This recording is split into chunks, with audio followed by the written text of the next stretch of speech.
Welcome, everybody, to another Think Outside the Container Home DIY construction live stream.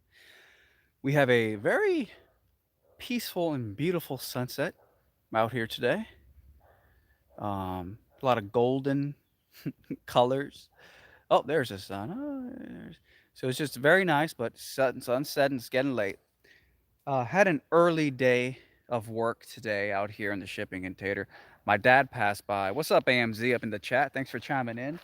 My dad passed by today, and he helped me with sealing putting some caulk on the floors of the shipping container. And I'll show you that here in just a moment. Um, Here's just a rough idea. You know, yesterday I spent all day from 9 a.m. to 6 p.m. I was out here. It was very intense. Just welding the strip steel to all the seams. And then we put some caulk. Don't worry, we're gonna paint that and take care of that next. So anyways, that's what I was doing. Shout out for smashing the thumbs up. Really appreciated that. Obviously, always helps. And that's what I was doing yesterday. Today, we did the actual caulking to seal the gaps. And there's a couple more steps to do there. But I'm laying out the train tracks as the train is just coming behind me. And the next thing coming up in a few days is going to be the lumber. All the wood for the internal framing of my DIY shipping container home, all the wood is going to be delivered in a few days. And that wood obviously is going to be the internal framing. It's going to make up the walls. It seems like in 100 years of construction, no one's found a better way to erect walls in houses. That's just what you do.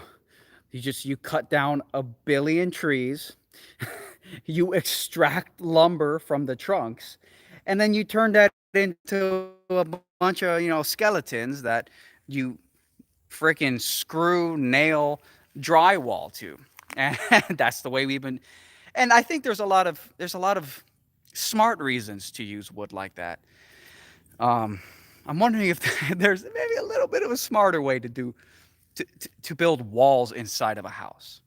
There's just something that feels a little redundant to me about having a giant steel outer structure of the shipping container home and then buying a truckload of wood to fill it up. Something feels weird. But there's a lot of reasons why the wood is used for the framing. But I'm not going to sit here and try to reinvent the wheel on how to frame a house. I just don't have time for it. It's just easier to just do what the wheel, just follow the current plan. Anyways, so with the lumber coming in a few days, that's the next train track that I need to lay down before the train runs me over.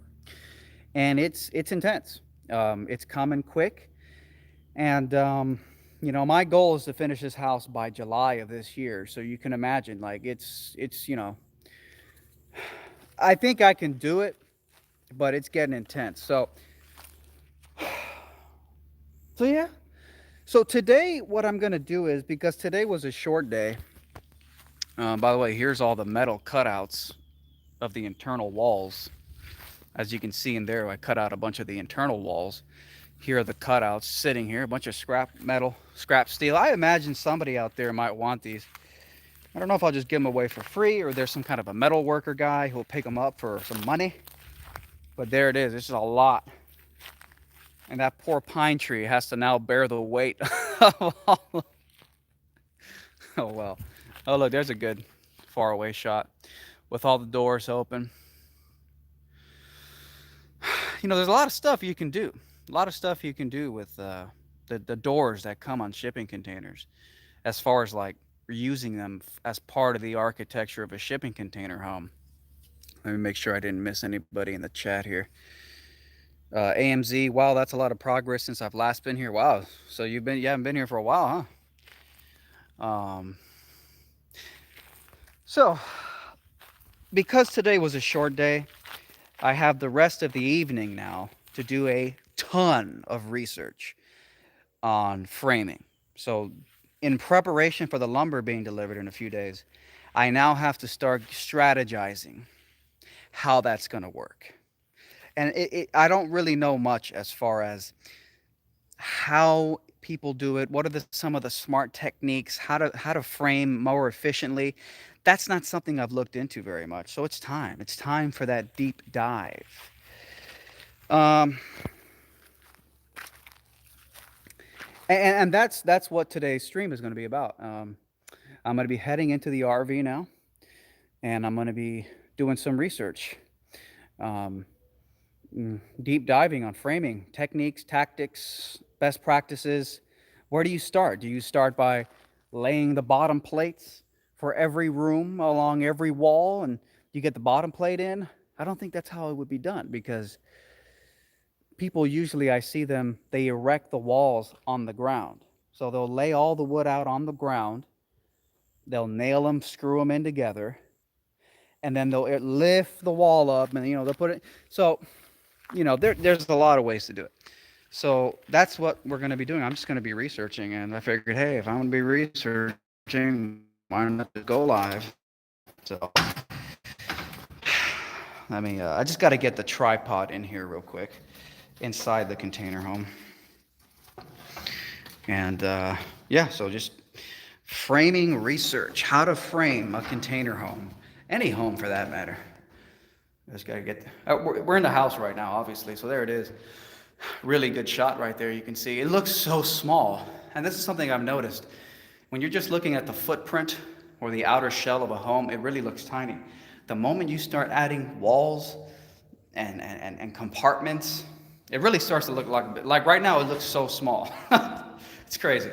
But this is a 960 square foot home, so just under 1,000 square feet. I would say it's a small house. It's not a big house, that's for sure, but I wouldn't say it's like this is probably like a standard apartment size. Hey, Julie Bennett in the chat, what's up? And Bill Bolin, build wall on ground, lift in place. Julie Bennett says you can do a lot with a small space. Yeah, I agree with that. Yeah, building the wall on the ground, that makes sense. And we got a really nice big open space right here where we cut down two of the container walls, and we have a pretty big space to work with. So maybe this nice flat floor of the container, this area right here might be a great spot to lay things out on a flat surface. Javier Gonzalez, last time I saw you, you were going to get that RV in there so you could stay on the land. Well, there you go. So you've definitely been, you definitely didn't hit the bell icon when you subscribed. But no, I'm glad you showed up here.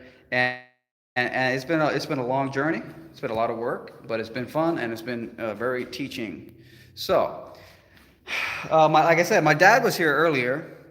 So between me and him, we were kind of cleaning out the floor, because in the next few days, I'm also going to be getting ready to epoxy seal the whole floor. So that's a big one.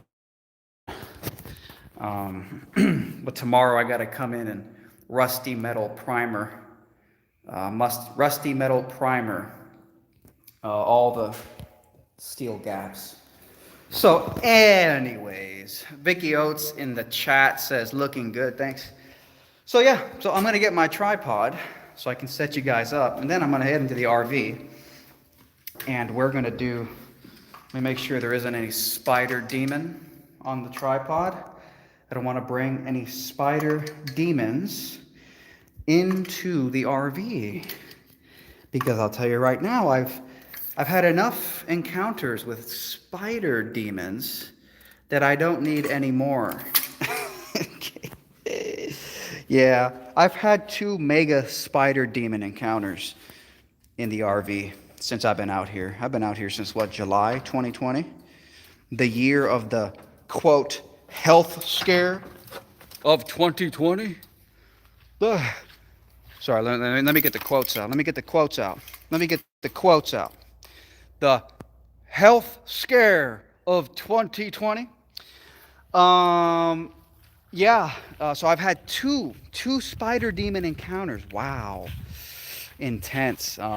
These are big spiders. I don't know what species they are. I don't know what they're called, but um, they're about the size of the palm of your hand, and they're fast. They're shockingly fast. It's unsettling to watch them. You almost have, it's almost like they teleport. They don't move. It's almost like they teleport from one place to the next. They just go doof, and then doof. And they're so fast. It's shocking.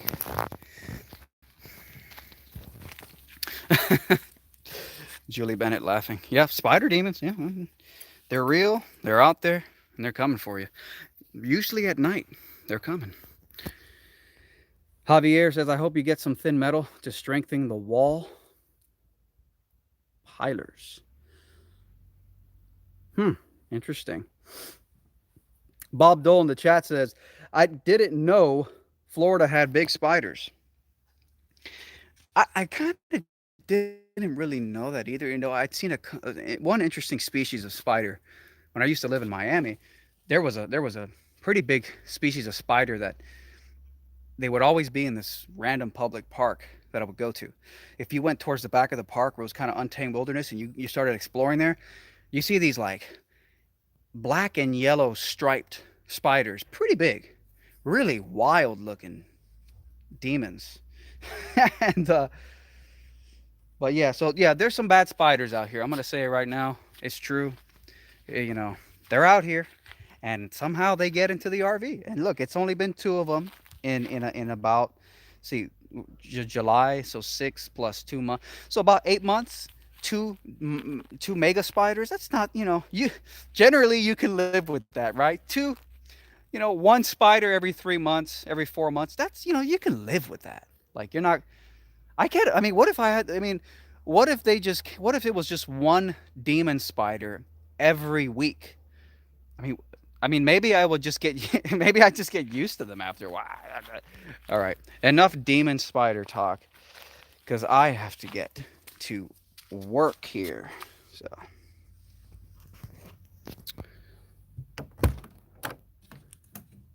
demon spiders are everywhere.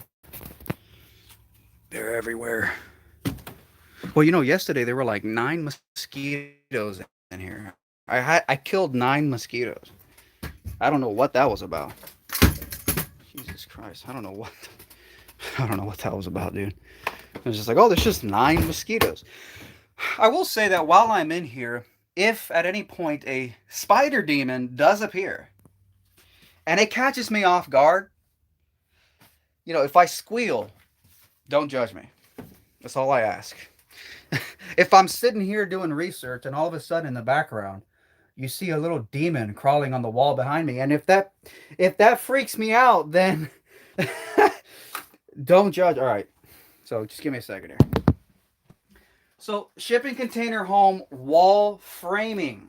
Shipping container home wall framing. Give me a second. I'm just setting up the tripod here. We're gonna be talking about wall framing now. So, if you came here for some actual useful information, don't worry, it's coming. The spider demon invasion. So yeah, wall framing. It's actually an interesting topic. Framing. It's one of those topics where I've actually not looked into it very much, and there's a few reasons for that. One of them is probably that it's one of the last steps in this whole journey. And it kind of is in some ways. I'm getting close to the end here of this thing. It's kind of hard to believe it. I forgot what it was like to have free time. So it's going to be nice to be done. And then like I think I've said it before, I'm probably just, when I'm done with this house, you know, this house right here, you know, you see the model?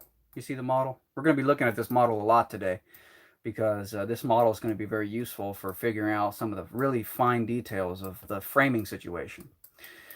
Um, I think when I'm done with this house, I'm going to collapse onto a chair and just watch the clouds roll by for like probably like 2 weeks straight. That's all I'm gonna do. Cause it's just been nonstop. It's been crazy, man. It's been nonstop. You know, and it's not just setting up the tripod here. It's not just, and you know, maybe some people will find it interesting as far as, I mean, I know I'm kind of rambling here, but this might maybe give you some insights from my personal experience as far as the journey and the challenge of building your own house. I mean, it's not easy. There's a lot of work to it, and you know, it's and it, you know, there's a lot of hidden costs too. There's a lot of things that you may not account for that pop up, and you might find yourself being like, "Oh shit, I don't have enough money. Oh, I'm not gonna be able to finish this." Um, so there's a lot to it. All right, here we go. We're gonna get this sucker in place so you guys can see my screen. It's a little hot in here. Spider demons. Well, it's not nighttime just yet, so the spider demons haven't come out yet. All right. So let's get a good shot here. So, oh, just falling. That's great. Just fall. Oh wow. Look at you just falling. Oh God. So, anyways, yeah. It's been a hell of a journey, and in many ways, it's far from over still, because I tell you, I've been going nonstop for sure since January this year. I've just been going insane. You know, it's almost every day I'm out there working on the house, like doing actual construction type stuff. Yeah, crazy. All right, I think that looks all right. Eh. Let me turn this over a little bit. So,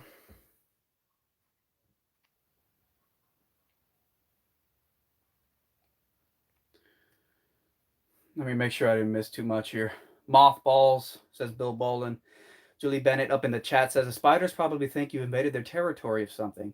See, I mean, imagine the logic of that.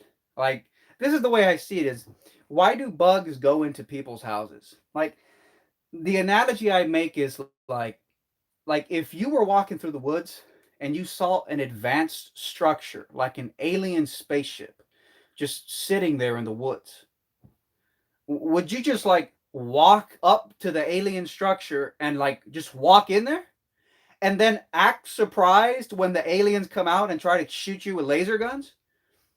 No, because you're not an idiot. But insects are just like, I'm gonna bumble my way into this advanced modern, you know, structure that a human built, and I'm just gonna walk into their nest and then act surprised when the human tries to kill me. I just I just don't, you know. And sometimes I feel bad for killing the bugs, you know, and I'm like, but come on, I mean, anyways. So here we are. So yeah, I mean, God, where do I even begin with the framing situation? So let me make sure that I mean, I think it's looking okay. Let me get close here. How does that come out there? Let's increase the brightness. I think I'm increasing the brightness so much it's just washing out the yeah. Okay, so don't increase the brightness. We'll start there. So I'm gonna lower the brightness. Yeah, there we go. Okay. So it looks pretty good, I would say. It looks pretty good, I would say. Let me double check the chat here. Make sure I didn't miss any super chats or anything. Okay, good. All right. Let me finish up reading the live chat here so I'm sure I didn't miss, because you guys are really chiming in today, and that's great. Yeah, it's pretty wild out here. Julie Bennett in the chat says it looks pretty wild. But that's just a lot next to me. Looks like nobody, I mean, somebody owns it, I'm sure, but no one's really developing it. Um, have you watched the Modern Home Project? Yeah, yeah. I saw a lot of his videos. Milo up in the chat. Saw a lot. Great, really great stuff. Very thorough as well. Um, Certain aspects of my container home are actually kind of based off some of the elements of how he did his certain things. It's just the way my structural engineer. It looks like he took some influence from his stuff. Um, Bob Dole says you've been working hard, but it'll all pay off. I hope so. A hell of a process by the looks of it, says Julie Bennett. Oh yeah. Um, Sorry, just checking the. Yeah. Oh, me says still bright. Vicky Oates says wolf spider is the largest, and huntsmen are pretty big. Also, there are more. Hello, Effie Viking. So, yeah, I can't bring the brightness down anymore, but yeah. So, you know, I don't want I don't want to sit here and talk about spiders all day, but interesting. You guys are talking about wolf spiders. I'm only really familiar with the huntsman, from Australia, and those videos are absolutely horrifying because those things are. I mean, look, the spiders that have been invading my RV a couple times in the last 8 months, they're with legs, with the span of the legs included. They probably get about just about the size of the palm of your hand. But it looks like the huntsman spiders are like just your whole damn hand. Like this is it. This is the demon. Oh, so and it's probably not rational to be scared of them, but they move so fast. It's the huntsmen move. That's disturbing. So the spiders that are around here, I wonder if they're wolf spiders. I've never really heard of the wolf spiders. Oh, me in the chat says, have you ever watched that show Life Uncontained? Of course I have. Yeah, you'd be crazy to have not heard of Life Uncontained if you're building your own container home. That's for sure. The Panhandle of Florida has some monster wolf spiders. I'm gonna look into wolf spiders later. I'm not gonna Google it now, especially not right before nighttime. Okay, so let's stop getting distracted by spiders because I might end up just manifesting it now because I know you guys want to see one just like appear across the screen and maybe see me crap my pants. So let's not jinx things. Actually was a small spider in the bathroom last night, but it was small. It's about the size of a quarter. You can live with those. But the moment they start getting like this, okay, let's stop. Let's stop. Forever Evolving says they carry their young on their back. Are you talking about wolf spiders? Carry their young on their back. That's shocking. Mr. Jones in the chat says, I think I'll stay in Michigan. Well, if you don't have spiders there. It seems like there's always a trade-off. You move to one area, you lose one fucking creeping demon, but you get another type of creeping demon. The world, this is life on Earth. Life on Earth is that there's creeping demons everywhere. I mean, I don't know, like generally speaking, you can't walk outside without just a bunch of swarming demons just everywhere. 8-legged, 10-eyed, there's millions of them everywhere you go. I mean, maybe in like a snowy region or something, there's few of them. There's less of them. But it's just like, I was just thinking the other day, I'm like, God, it's such a horrible thing. Like, why can't there not be endless swarms of flying, 8-legged, 10-eyed demons just emerging from the earth? I don't know.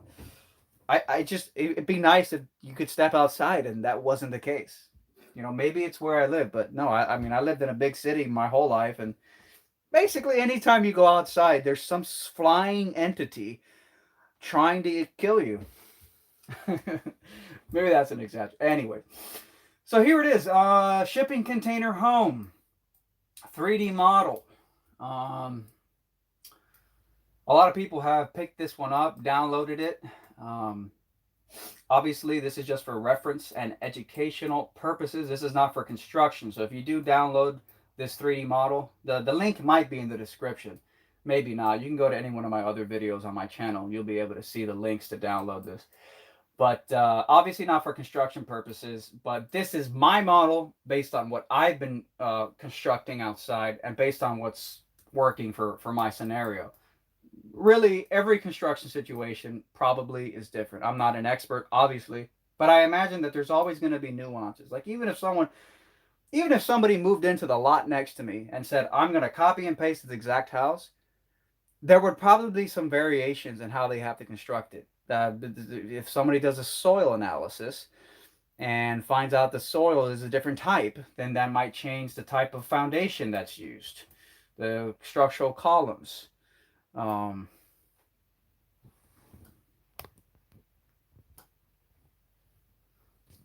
just watch. There's a demon spider is going to appear. Other things like the septic system. Part of the reason I have such big columns elevating the house off the ground was because of the septic system that we had to install. And out here, I'm not going to get into that. So here we go. So I'm basically right now at the point where it's time to start really figuring out what my plan is going to be for putting the wood, all the internal framing into the house. This is going to be a huge step, and all the lumber that I ordered is coming in a few days. Double check the chat here.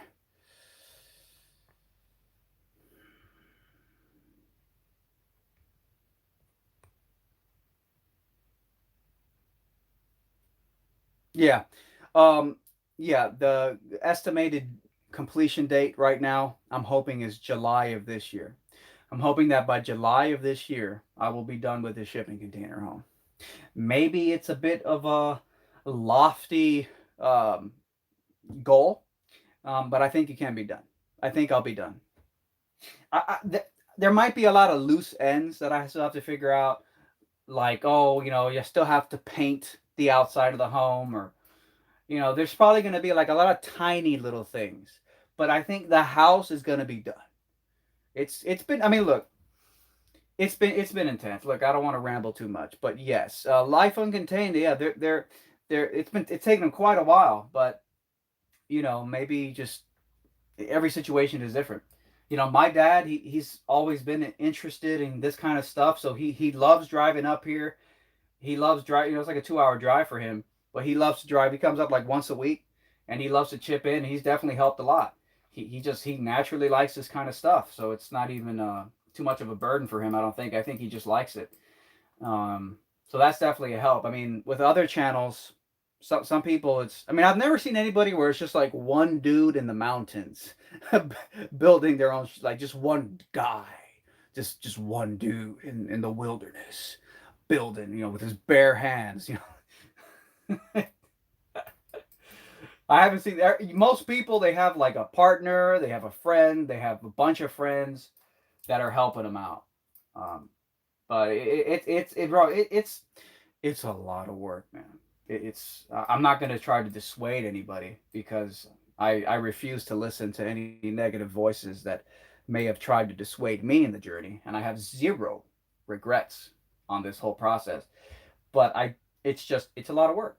And I think that's the thing. It's like, I kind of said it in the last stream. Like, for me personally, 2 years researching and then building a shipping container home. For me, it's been a fun journey. I've gained a lot of great skills. I've learned how to weld decently, I would say, at least in this specific context, because welding is a very diverse science. But I would never try to dissuade somebody from giving this a shot. Obviously, everybody has to make their own decision. Anyways, so let's, again, not get too bogged down.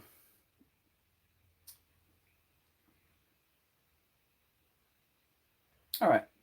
Super duper. So, I'm basically at the where do I even begin stage. That's where I am with framing.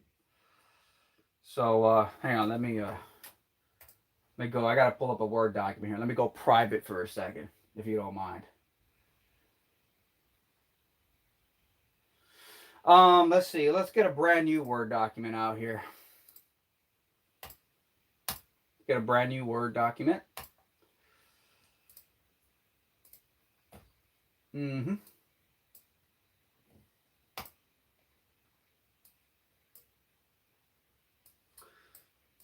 Brand new Word document. Okay. Now, phew, I mean, one thing I potentially wanted to do was to maybe watch a few YouTube videos on how framing is done. So I might actually literally do that right now. Let me turn the hotspot on. Hopefully it doesn't eat into the live stream's internet too much. Gerald Ballard in the chat says you can do it. Just stick to it. Of course. Of course. Okay, hotspot's on. Let me flick the hotspot on. Super. Let's come here. Open up YouTube. YouTube, the ultimate how-to video library. The ultimate how-to video library. So yeah, YouTube's loading a bit slow, but you know, I'm double live streaming here. Oh, how cool. I can see myself here on the home screen of YouTube. Oh, how cool. Oh, how cool is that? Anyways, okay. So, where to begin?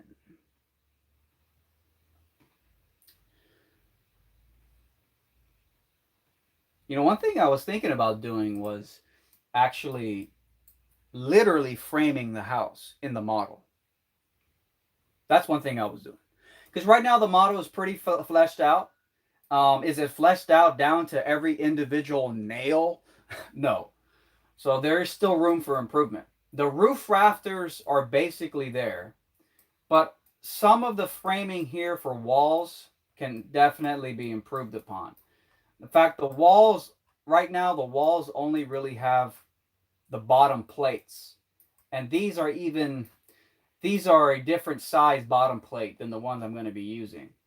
These were originally metal, and maybe I should have just gone with freaking metal with the price of lumber. Metal framing instead of wooden framing. So a lot of this isn't even applicable as my project has sort of shifted and there's been some changes over time. But at least as far as the wall framing is concerned. So, you know, I've got some stuff here like the insulation boards, the insulation panels, and yeah, Aquarius. Yeah, no, not alone. My dad drives up here like once a week and helps out. Back when we were doing the foundation, because I still lived in Miami at the time, so I was driving up more regularly because we just had to get working. We started prepping the foundation. He would come up with me, but right now he's about once a week. He comes up and helps out. So it's getting hot in here, man. I should put the AC down a little bit. Anyway, so I was thinking about fully fleshing out the wall framing for the model, and I was like, would that be a good way? Would that be a good way to uh, get ready for the big framing job that's coming.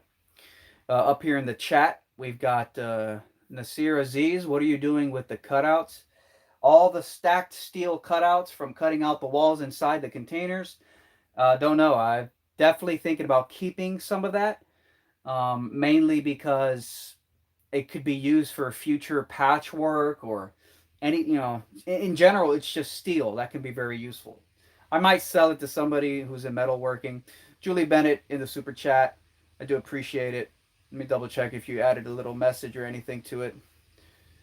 I don't want to ignore your incredible super chat if there was a message. No, it looks like it's just a super chat. Thanks, Julie. Appreciate it. Thanks for hitting the super chat.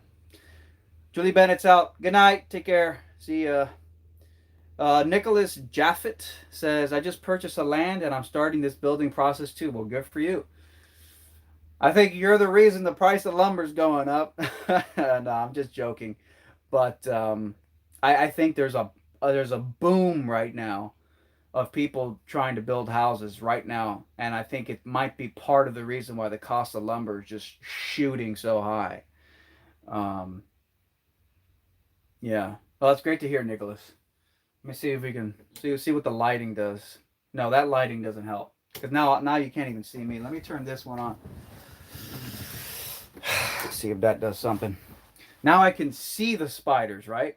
If they're in here. Now I can actually see them. So then I could really freak out on camera, live in front of 16 people. Okay. Lots of people are wanting to move out of the city. Yeah, it seems like that's been a thing ever since the health scare of 2020.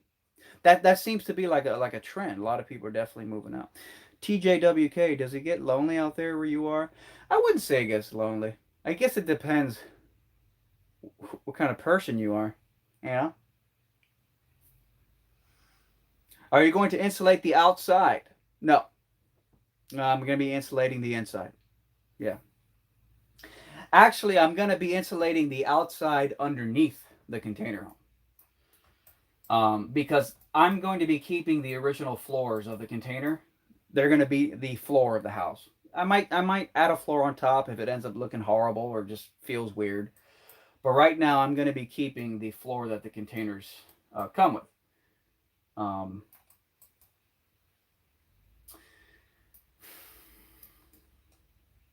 but because I'm keeping that floor, I can't be adding insulation on top of it. And I'm not going to pull the wood out and put it underneath. So I'm just going to go underneath the house. I'm going to go underneath the house and insulate all up in here.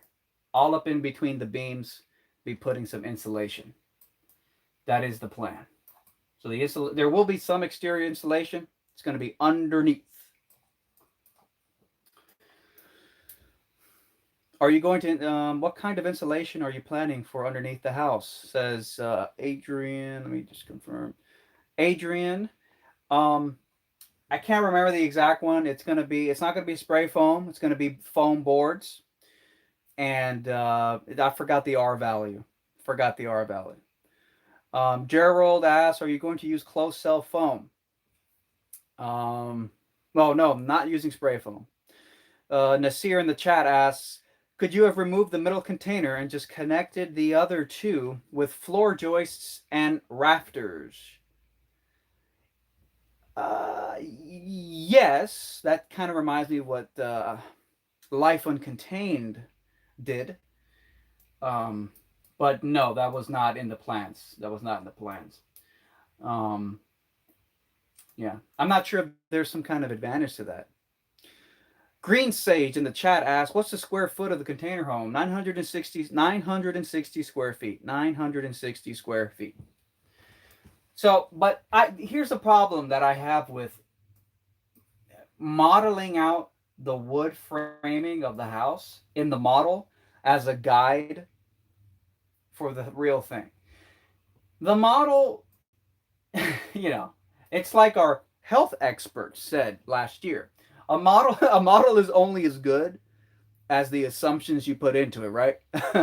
And so there's always a margin of error. There's always a margin of error with a 3D model. And so there's little nuances. For example, the shipping containers that I bought, even though shipping containers are supposed to be uniform, they're supposed to be consistent from one to the other, there are variations from manufacturer to manufacturer. So there are some weird kind of structural things in my actual containers that aren't here, that actually have affected little tiny things. It's interesting. So, as our health experts told us last year, models are only as good as the assumptions you put into them. Let me double check the chat here real quick. How do you finance? Well, it depends. I'm certainly not financing through any loans. Gerald Ballard says each container is 320 square feet. I believe that's right. What's 8 times 4? 8, 16, 24, 32. Add the 0, 320. Yeah. Adrian in the chat says, I'm really thinking about metal framing rather than wood for my container house. Well, with the price of lumber nowadays, that might be a good idea. But I've heard from 2 places now that the price of metal framing isn't actually much cheaper than wooden framing nowadays. I could be wrong, double check that, but that's what I heard, which was kind of weird. It's like, so I don't like the idea right now for a very nuanced framing to just put it into the model here. I mean, I could do that, and then I can just transplant some of the irregularities that are in my actual containers and transplant that information into here. I don't think it's necessary. Um, I think it's going to be a lot smarter. And guys, just so you understand, like I'm literally brainstorming in real time. So I'm not just like now. I'm actually now just like I'm actually this is actually just coming out now as I think about it. So yeah, I don't think I'm going to be doing that. I think it's going to be smarter to go to the actual containers outside into the home, tape measure, marker, maybe something, you know. Because the thing is that there's a lot of interlocking things with the wood framing of the house. There's a lot of interlocking parts and mechanisms. You know, like where how about like where the corner of a wall meets? You know, you know, two walls come together at a corner. Those things interlock with the double top plate. The top, so they interlock. So it's almost like a puzzle, and the pieces have to fit. So I don't, you got to be careful with that. You can't screw something up here that doesn't jive with something over here, and then you have a conflict, and then you gotta. So maybe I'm overthinking it. Maybe framing isn't that specific, but I'm just brainstorming here.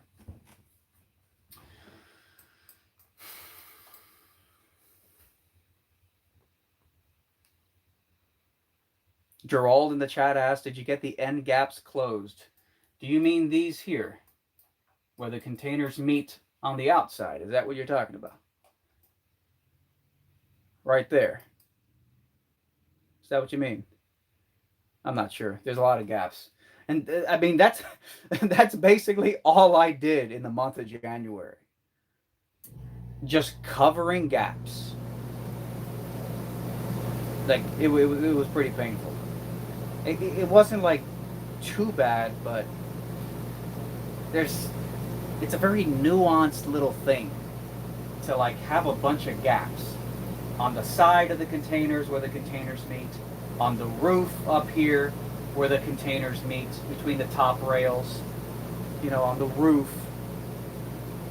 So you gotta find out all these little systems on how you want to seal it. And so that I found that to be an interesting little thing here. Because for me, the assumption always was shipping container home, the outer shell of your house is already built. So that has to be easier than having to erect the walls from scratch when you build a traditional house. But to be fair, there are interesting challenges when you're trying to take something that's not meant to be perfectly sealed together, like two containers, and make them as if they're one. There are some interesting challenges. It wasn't a big deal, but something you have to think about. I ended up, and you guys will see this in the final edited videos as they start to come out little by little. This is just an impromptu live stream on March 1st, 2021. You guys will see the system that I used to watertight seal this. The roof was the biggest one, the biggest challenge. Not the biggest challenge, but the most important, because it's a flat roof. I'm not adding a sloped roof. So then you get water rain, then you get ponding, and now you really got to make sure that you're not having any leaks. So that was, but I'm not going to get into much detail. Anyways, so yeah, I'm not sure I'm going to fully 3D model it out. I have done a good amount of 3D modeling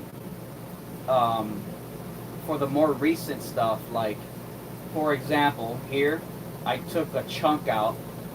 I took a chunk out of the container home, copied it, and pasted it over here, and did some more specific modeling. This was a few days ago, and I'll show you this now. It kind of shows you the roof rafter system in sort of. So Aquarius, we have a super chat from Aquarius Unbanned. So shout out to Aquarius Unbanned. Thank you very much for the $10 super chat. Really appreciate it. I don't think you left a message with that. No. Okay, cool. So very interesting stuff here, and this kind of relates to the topic today, so I'll show you a little bit of it. But I had to order the lumber, so I had to really get specific about the whole structure. So here you see we've got the, oh wow, isn't that amazing? Oh wow, great. Here, let me get rid of all these guidelines. What a mess! All the guidelines. It's kind of hard to see here. Let me where is it? Go to display. Let me hide the guides.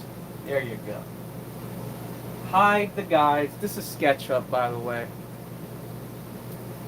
And yes, again, this 3D model is available to download. I'm not sure if there's a link right now in the description, but I'll put it up after the live stream. Again, this 3D model. If you do go download it, it's only for, you know, entertainment or reference purposes. It's not for construction purposes. So again, here we have the double top plate. As you can see, the double top plate, and it's going to connect. It's going to connect to the top rail of the container. It's going to connect to the top rail of the container. So the double top plate connects to the top rail of the container via one of these here. You can see that. It's going to connect. If you watch the California container home guy, Modern Home Project, he did a similar thing. This was out in California where he built his. So the double top plate framing is literally going to be latched on to the top rail of the shipping container. Right? We get that? So that's a little nuance to consider. Next, we come on to, obviously here we have the bottom plate. The bottom plate is literally going to sit on the floor of the container. It's going to sit right on top of it. Right up against to where the wood ends. Right where the wood ends and the metal steel begins. Obviously we have our vertical studs here. Then we have our shear wall. This is basically plywood, shear wall, to provide shear strength, shear resistance. And then on top of that goes the drywall. Now, figuring out the doors was a circus. It was really brutal research. Very brutal, very brutal research. Because it's like door science, and it's like there's very different types of doors, how they're installed, and you have to be precise. So anyways, if you look on the outside here, you can see the metal angle iron that's going to be used to reinforce where I cut holes out. So you can see the angle iron here sticking out, and literally it goes in and then like a L shape. And if you come back into the inside of the house here, you can see the angle iron doing what it's supposed to do, which is it literally is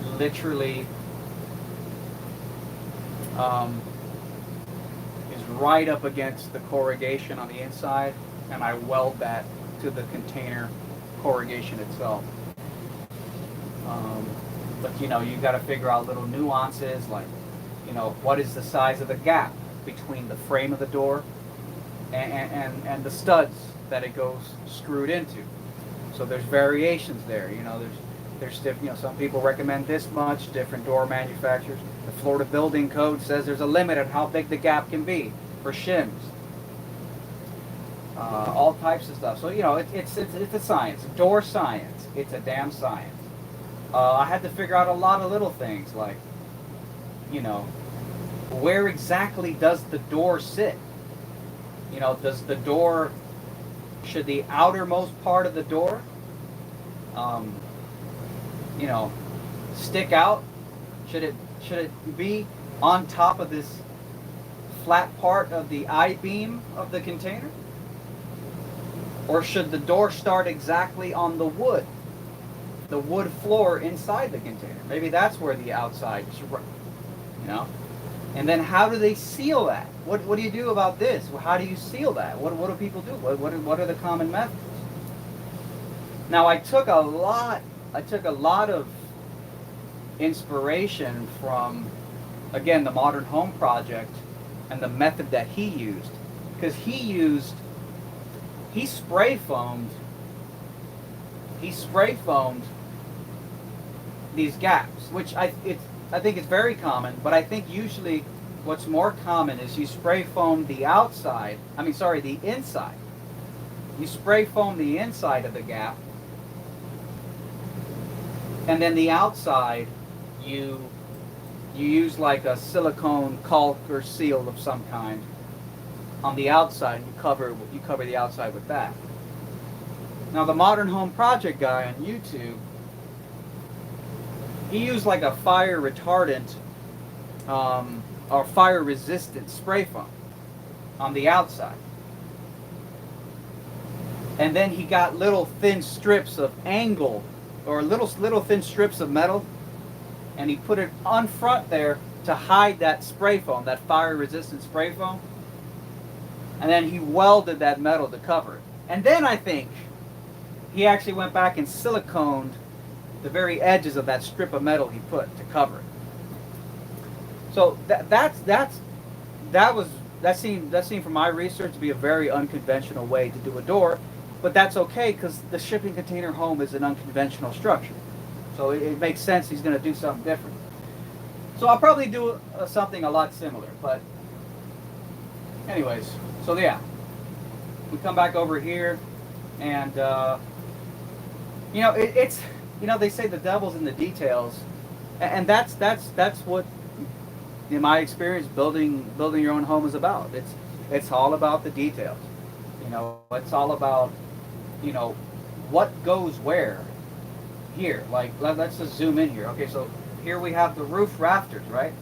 Here we have our rafters, and they connect to the double top plate with these joist hangers, right? Joist hangers. Great, right? See it? We get it. Joist hangers. But then the details start to emerge. So if you look at my structural plans, let me double check the chat here real quick, make sure I haven't missed too much. Gerald Ballard, is that SketchUp Pro? No, this is the free version of SketchUp, actually.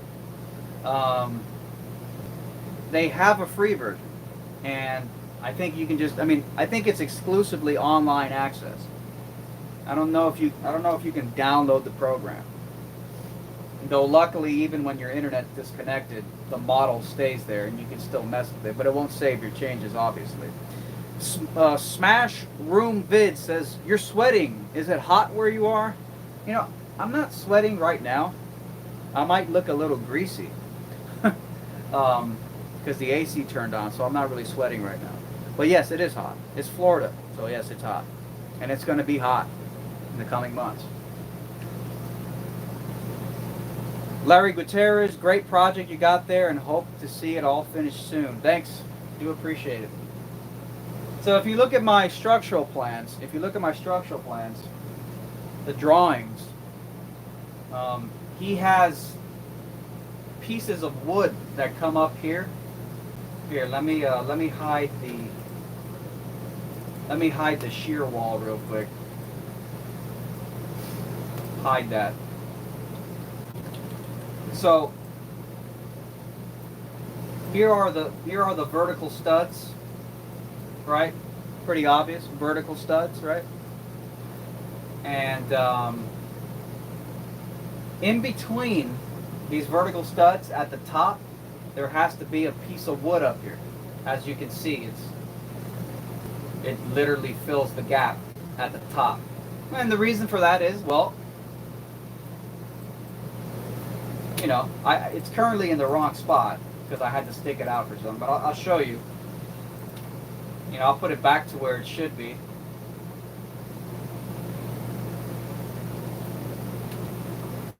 So what's the purpose of these pieces of wood? Well, the purpose of these pieces of wood is for a few reasons. Number one, it's so the joist hanger has a place to be, screwed onto or nailed onto. And the double top plate simply doesn't have enough surface area. Not enough surface area for this thing. So it extends down below the double top plate. So I need extra pieces of wood basically along the entire length of the outer walls and some of the internal walls. I'm going to have to add these kind of pieces of wood. But then it's not just that. The wood, these pieces of wood that I add in between the studs has to extend down far enough. As you can see, it's sticking out here a little bit below the drywall ceiling. It has to extend down enough because there needs to be a place to attach the shear wall, which is just plywood, and the drywall. So if I unhide the shear wall, you see that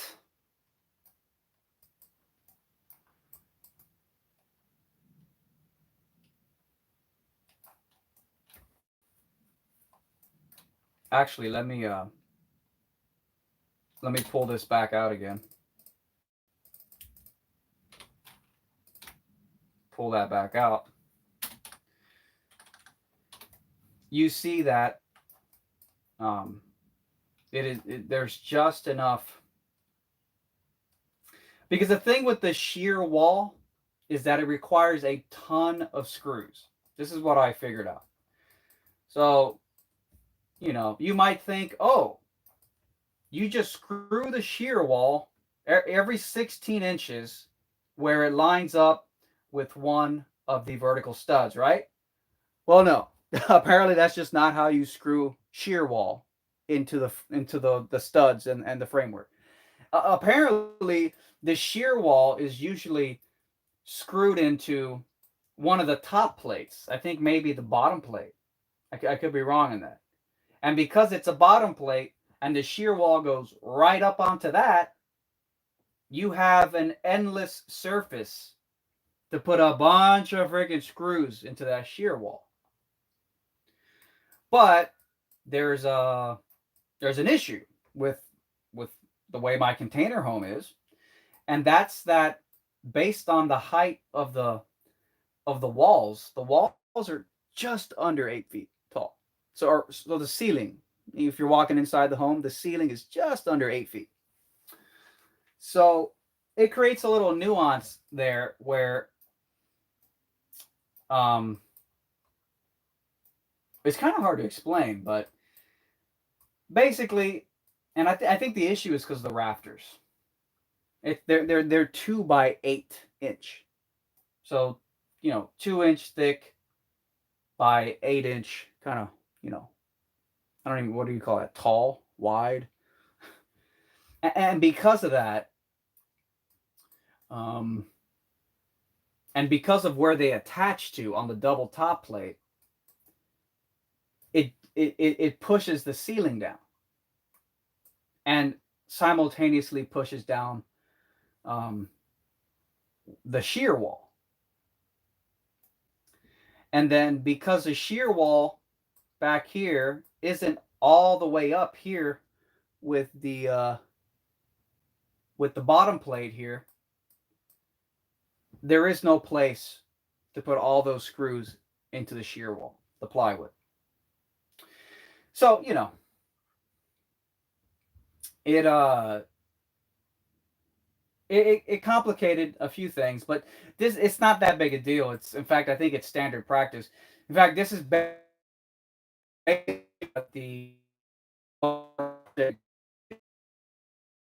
here as a surface to screw the shear wall plywood and the drywall. And then you get onto the nuances, like what goes where. Does the like here, like the drywall of the ceiling, right? Which one goes where? Does the drywall go all the way up to the framing of the house, the vertical studs, and then the plywood goes down? So the plywood shear wall goes down, and then the drywall ceiling goes over. Is that how they do it? Is that the way people do it? Or is it the other way, where the plywood is up and then the drywall butts up against that? Well, this is the way I did it based on a ton of research, and I'm pretty sure this is the way it's actually done.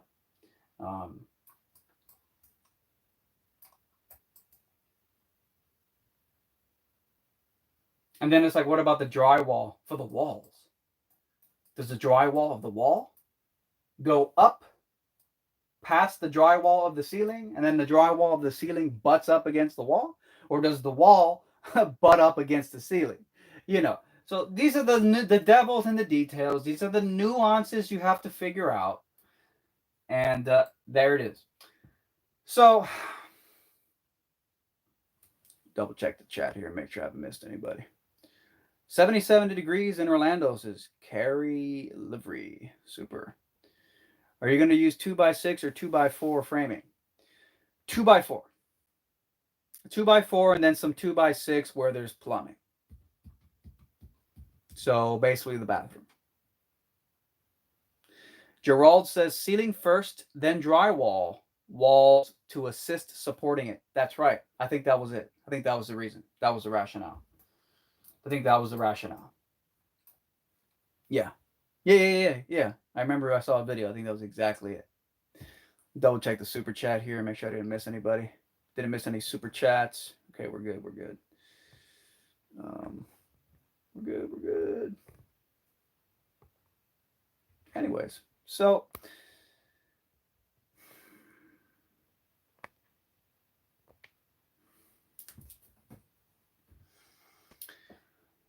anyway, so now so this is sort of the question that I'm at right now, which is how do I even start with the framing of the container home? Where do I even start? Where do I even begin?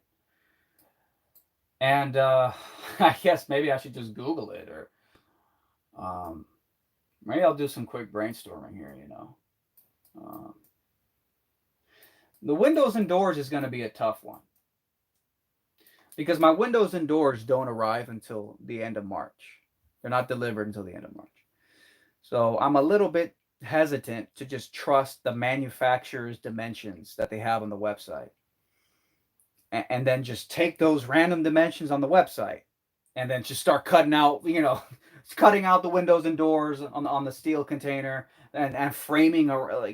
I just feel like I much rather measure the actual door when it arrives, measure the actual windows, and be just 100% sure of how big the cutouts of the shipping container have to be.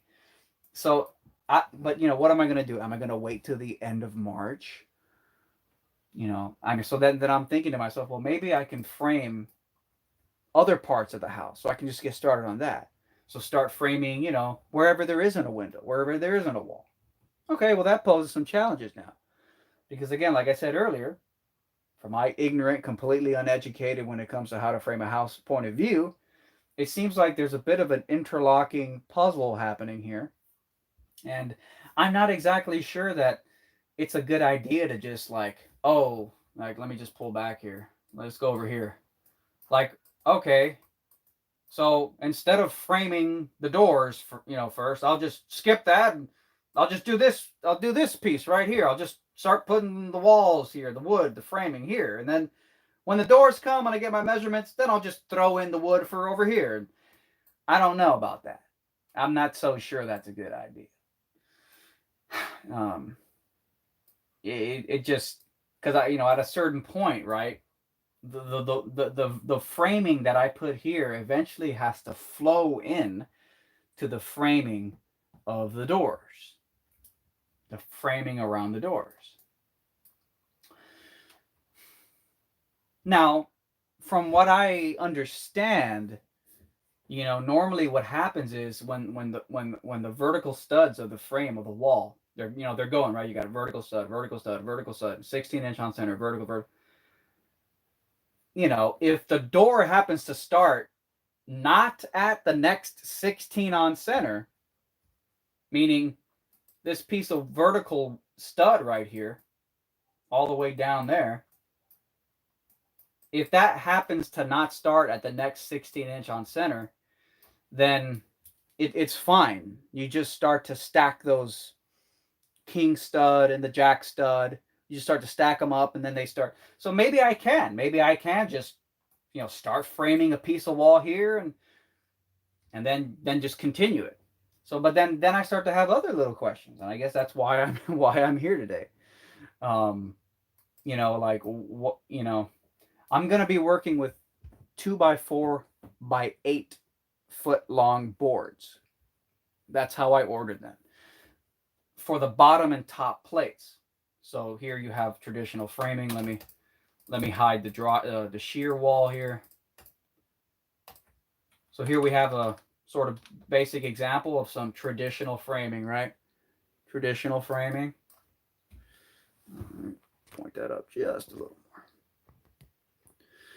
Basic example of some traditional framing. Gerard Ballard in the chat says, corners of the difficult areas to frame. Remember, you may want an air gap between your frame and the sides of the container to prevent heat transfer from exterior. Yeah, I've heard about that. Saw that from Life Uncontained, actually. They did that. Just checking here. Faked World Order says, hey, Chris, just do some rough framing. Run your boards along the bottom and top and put some studs every 4 feet so you can screw the drywall in. Carrie says, wait for the windows and doors. Yeah. I think it's very risky to take the manufacturer's claims about the rough opening versus the actual sizes and then just run with it.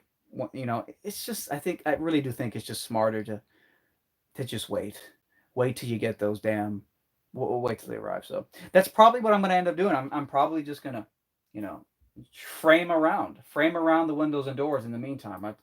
That'll take me quite some time. So to keep me occupied while the windows and doors arrive. But again, standard framing system here, right? You got your bottom plate on the bottom, vertical stud, then you got your double. Ugh, I hate it when that happens.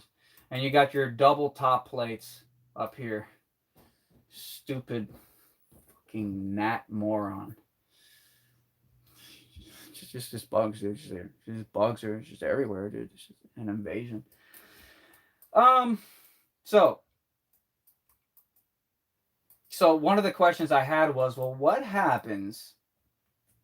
Let's say again, there are 2x4 by 8s that are going to be used for the bottom plates and the top plates.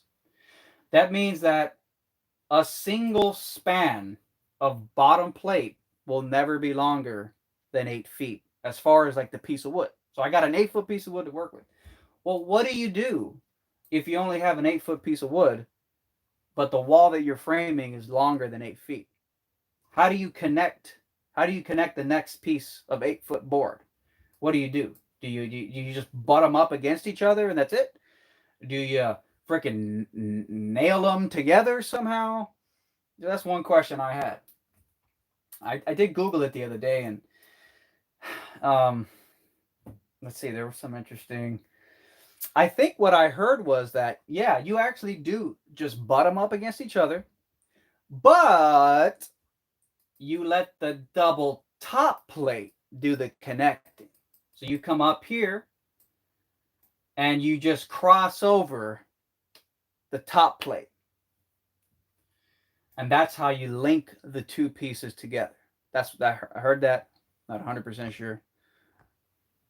Hey Gerard, Gerald, thanks for tuning in. Thanks for chatting. Says he's got to go. Yeah, more videos coming. Thanks for watching. Cool.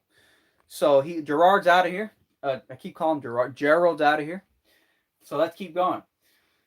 Um, yeah. So that was very interesting. That was very interesting. So you have another piece of wall coming in. Two pieces of wall that you framed up. You put them together, but then you take this top plate here. So you can see it's two by fours stacked on top of each other. If you didn't know what a double top plate was, it's two. You see the line separate two by fours stacked on top of each other.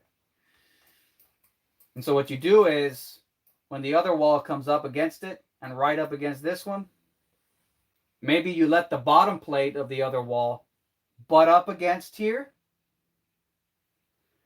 but then you let the top one extend a little more, and then it actually, you nail them together, whatever, and they kind of become one. Got to double check, got to verify that. But that is one approach I heard. It was challenging because when I was ordering the lumber, with the price of lumber nowadays, I was really trying to find the most economical way to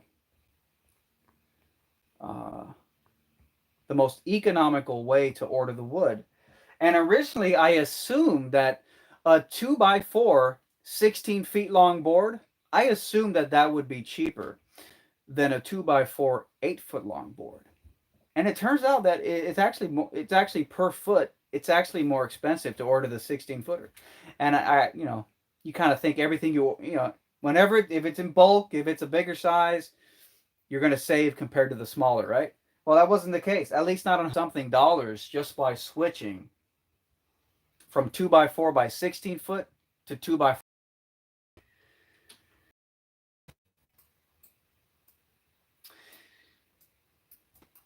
That was surprising. Anyways, so let me see if I could find anything on YouTube on this topic. I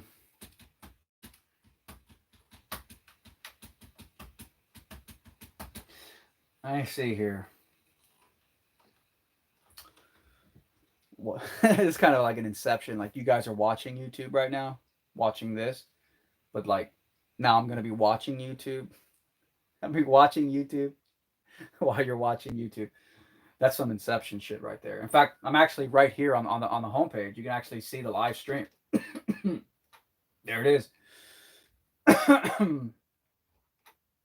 Live now, wood framing. So this is like quadruple inception taking place. So you're welcome. All right, so I don't know what the search phrase should be. I tried Googling this briefly the other day, and it was kind of hard to like find a proper word. How do you connect like wood frame walls? I don't know. Let's see. Let me close the window over here so Bigfoot doesn't see us. He's real. I'll just start with the most like rudimentary, horrible way to ask the question. How to connect wood wall frames. That just sounds incoherent. Wood wall stud framing.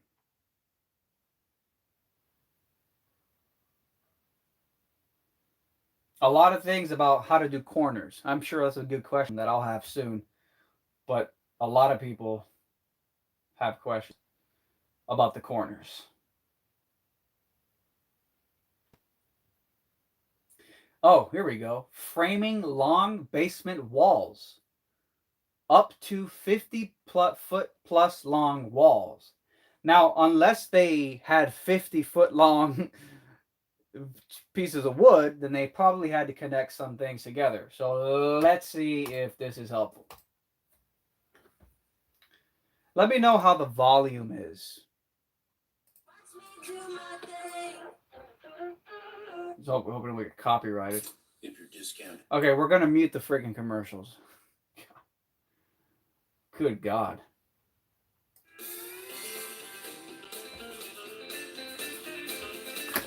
Let me know how the audio is.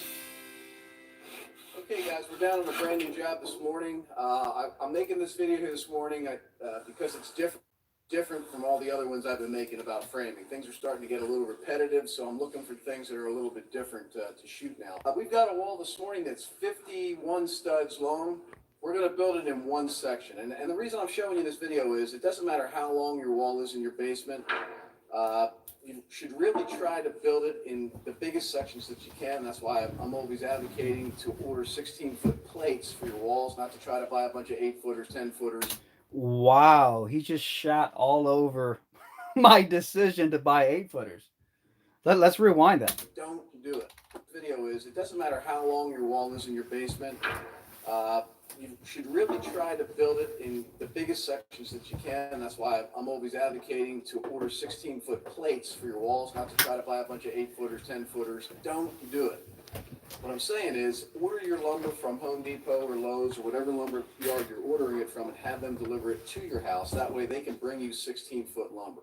All right, you always want to have at least a dozen or 2 or 3 16-foot plates to begin your project with. You don't want to be using a bunch of 8-footers because then you're just going to be building a shit ton of 8-foot or 10-foot walls and, you know, hooking them all together, and your walls are going to be weaker, and they're just not going to be as true and as plumb and as good as they would be with longer lumber. So, wow.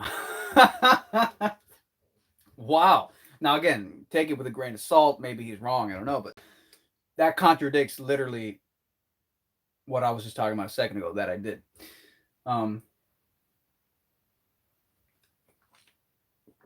To be fair, I mean, look at the size of that wall.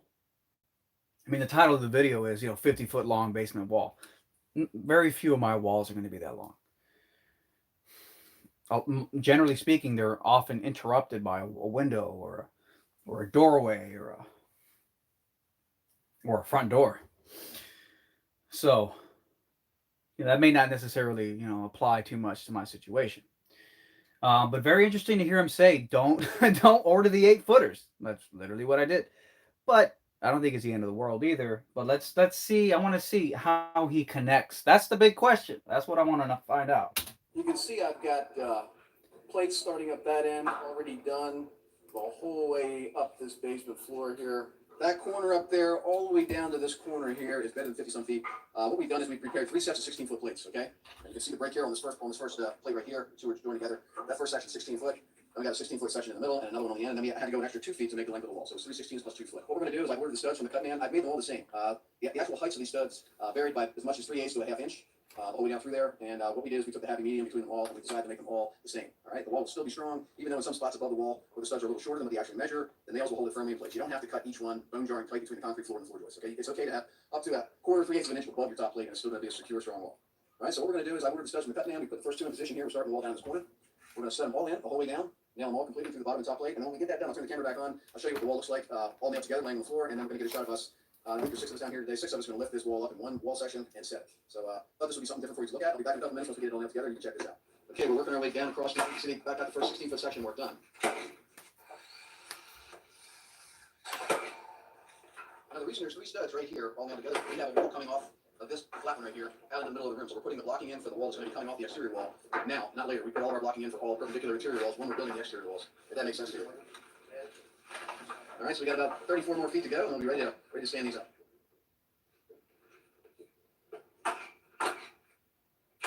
But how do you connect the bottom plates of 2 16-foot long boards when they meet? That's the question. All right, so now we're nailing the top plate with the studs. We're done with the bottom nails through the bottom plate. So we're going back down the whole length of the wall. We're nailing we're securing the top plate for all the studs. Once we get that done, we're ready to stand her up. So we got 5 guys on this wall. Now, this is a ridiculously long wall, guys. I'm just trying to prove a point here that no matter what, you can build your walls laying on the floor, completely put together and stand them up. This is just an extreme example. All right, so these 5 guys are going to lift this 1,000-pound wall up. 1,000-pound wall. Damn. 1,000 pounds. Get underneath there, boys. Hold on now. John Lauder got a heavy section wall there. Wow. Press it up there. The higher it gets, the less it weighs. The less it weighs, the higher you go. Now you're going to have to put it on your shoulders and slide the bottom plate back. Grab a hold of it and slide back. That's it. All right, let me take a wall behind you. All right, now just slide it up the wall behind you. Get your knee down here, see, and like barely touch it. There you go. Let me see what it's saying. Right, and by the time we get on this stick building is when you take.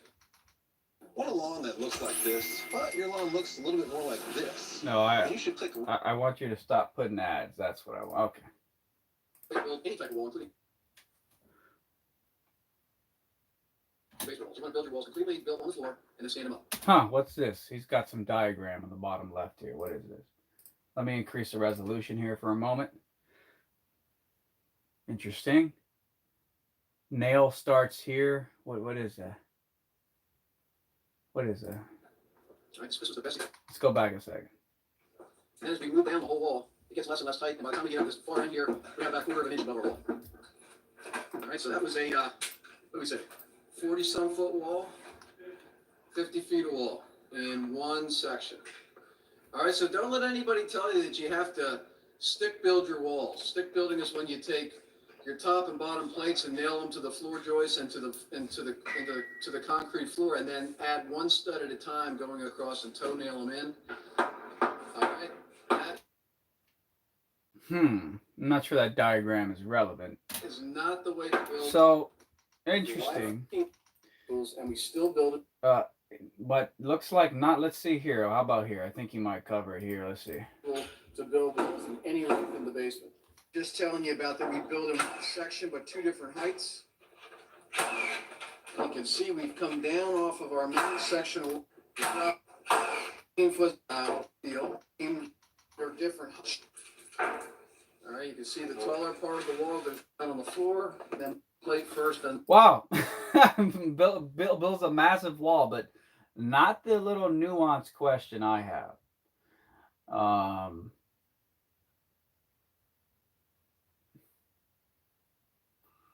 Well, let's go back to the search here. How to build an interior wall. Let me double check the chat here in case I. Fake World Order says you can scab the boards by overlapping them and screwing them together. You can do that with a single bottom plate.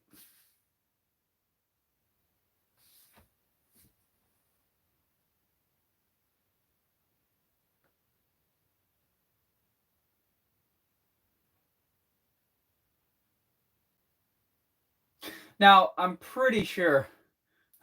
I love how they recommend my own live stream to me. That's funny.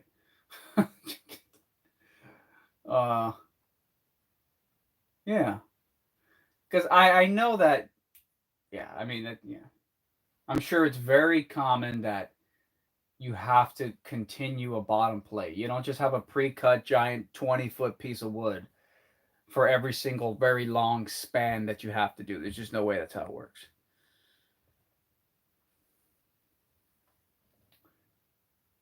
How to frame a wall 16-inch on center. Frame blah, blah, blah, blah, blah.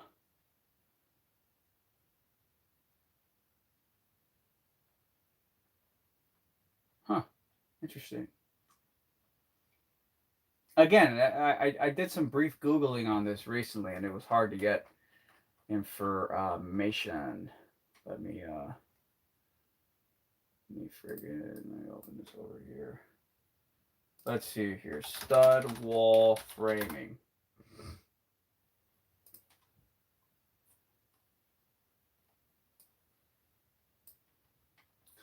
Maybe some images will help me get some quick information here.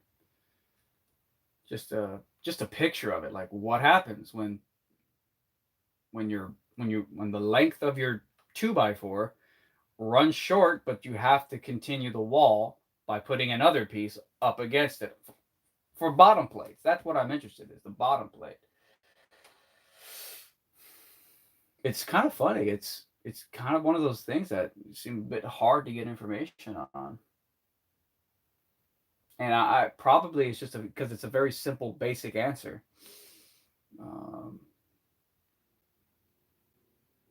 Like you see a lot of diagrams, but they don't show a single break in the bottom plate. Not a single break in the bottom plate.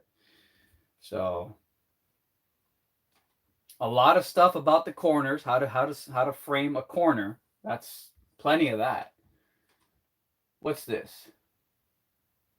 What is this? This looks interesting. 16 on center wall framing explanation. Is that a cut or just a pencil mark? I can't tell. I don't think this is the answer I was looking for. Let's open image in new tab. That's not a cut. That's a pencil mark. So that's not what we need. Double check the chat here. Fake World Order says, let me see if I can find an example. Cool, man. Well, I'll keep an eye out. Let me know. I appreciate it.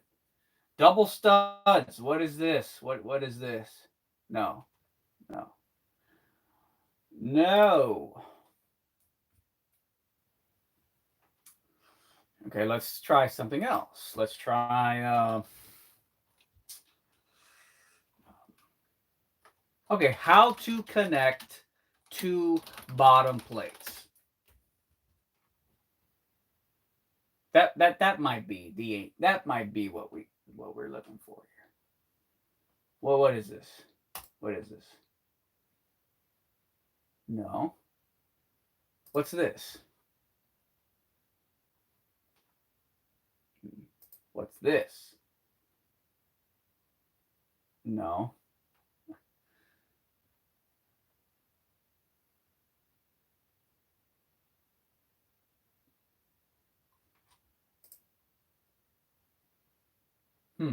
Yeah, it's just one of those things. There's very little information about it. That, or I'm just Googling the wrong search phrase. Every diagram just assumes the bottom plate just extends forever without interruption. Like every single one. I mean, what about this one? Does this one even have? There's like a 20-foot long wall. No.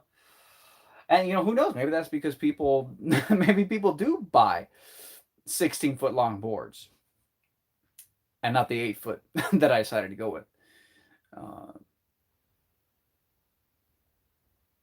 But again, that wouldn't make sense because we just saw a video of a guy having to connect multiple 16-foot bottom plates together. He just didn't show it, but there's got to be a method. And again, it might literally be the top plate. It might just be what I said. They just overlap the top plates. And that's what kind of makes them one unit. In fact, maybe I should keep my eye more on top plates instead of the bottom. Because maybe the diagrams actually show the top plate staggering.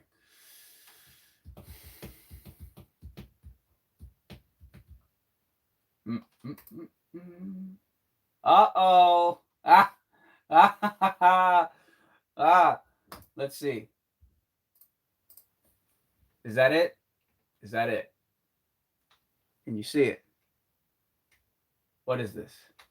What is happening here? Yep, there you have it. I think that's it. Top plate extends over the bottom of the top plate, the bottom plate of the top plate. Oh, wait, no. This is just, I think they call this the top plate, then they call the one on top the double top plate. So the double top plate goes over, and the top plate goes over. Check the chat just to be sure. That could be it, because I did read a quick forum when I was Googling this a few days ago, quick forum, and that they said that. But I wanted to get a little more confirmation. But that's interesting that there it is. I mean, I don't know what these lines could possibly mean other than that. I mean, what else would these lines be? So very interesting. And I guess maybe they don't bother illustrating it down here because I guess it's not really relevant. Maybe you don't do anything. Maybe they really do just butt up against each other, and the real action to accommodate for that is up here. And I think that's actually part of the purpose of the double top plate. Aside from at corners where they intersect. I'm familiar with this from building the well pump house.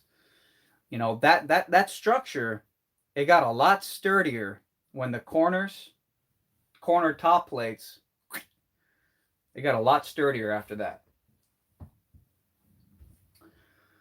So that could be it. And that's an important little nuance that I had to figure out. Let me do a little more searching here. Well, what about this diagram? Yeah, this one this one doesn't show, but it shows something else very interesting. Check this out. This diagram, notice how it shows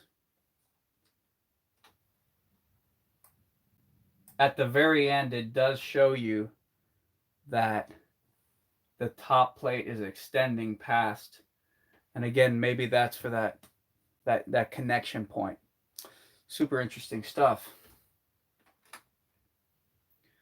And that's definitely that's definitely something that I will give credit to the construction industry for.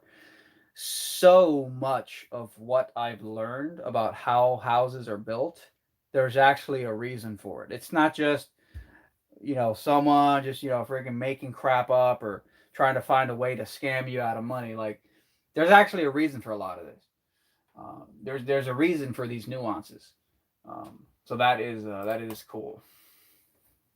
So it's actually really funny now. It's actually really funny now that every diagram I see now has the very answer I was looking for. Does this one have it? Well, it shows a bit of a staggered top plate, yeah. So that's very cool. Let me double check the chat here and make sure I didn't miss out. Double check the super chats, make sure I didn't miss any super chats. Again, I want to say thanks to Julie and Aquarius for sending the super chats over. I do appreciate that. Anyways, so okay, that's very interesting. Now the next question I have maybe is like, now here, how about this? Now let's transplant this potential revelation over to my earlier dilemma, where I was thinking of doing the framing for the walls before doing the framing for the doors and windows, because I want to wait for the doors and windows to arrive. They don't arrive for like 3 weeks. I want to wait for those to arrive before I actually cut out the container hole, the hole in the container itself, and then before I do the framing around the windows and doors. You can see there's wood here around. That's how they're installed. The wood goes around the framing.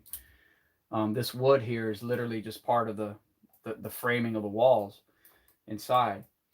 I'm thinking of framing as much of that before the windows and doors come, framing as much of the house as I can wherever there isn't a window and a door. And then when the windows and doors come, I'll get some real precise measurements. I don't want to rely on the manufacturer's dimensions on their website. I want to make sure that I'm measuring the actual cut. I mean, it has to be extremely precise. I can't screw that up. So I don't want to just take the manufacturer website for it. So now the question is, what happens then if I start to frame a wall? Boom, there's your vertical studs, vertical stud, vertical. It just keeps going, bottom plate, bottom plate, bottom plate. And then what do I do? I got 3 weeks till the doors arrive. I can put the framing up to close to the vicinity of the door, but short by maybe a few feet, just to be 100% safe in case God knows the positioning.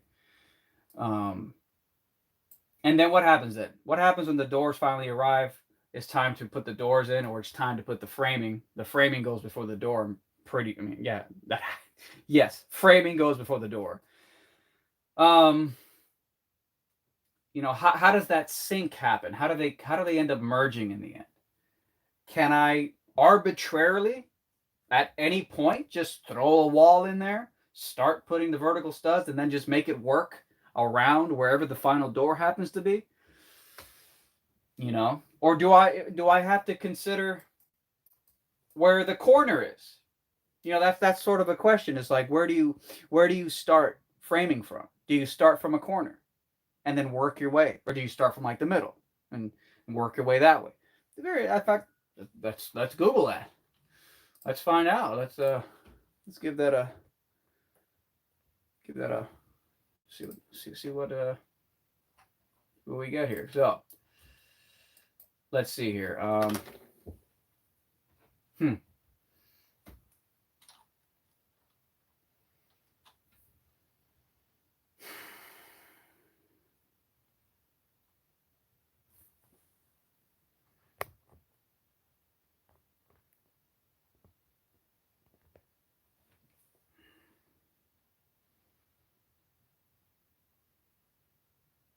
Yeah.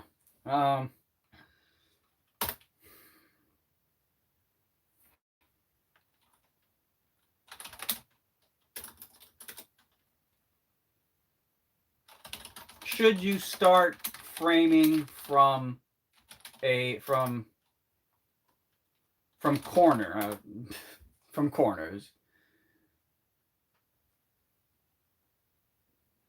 How to lay out framing for a house. First floor.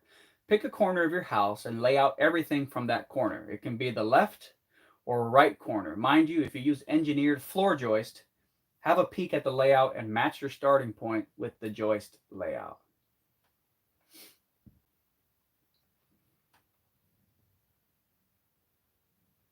Foolproof wall framing tips for new construction.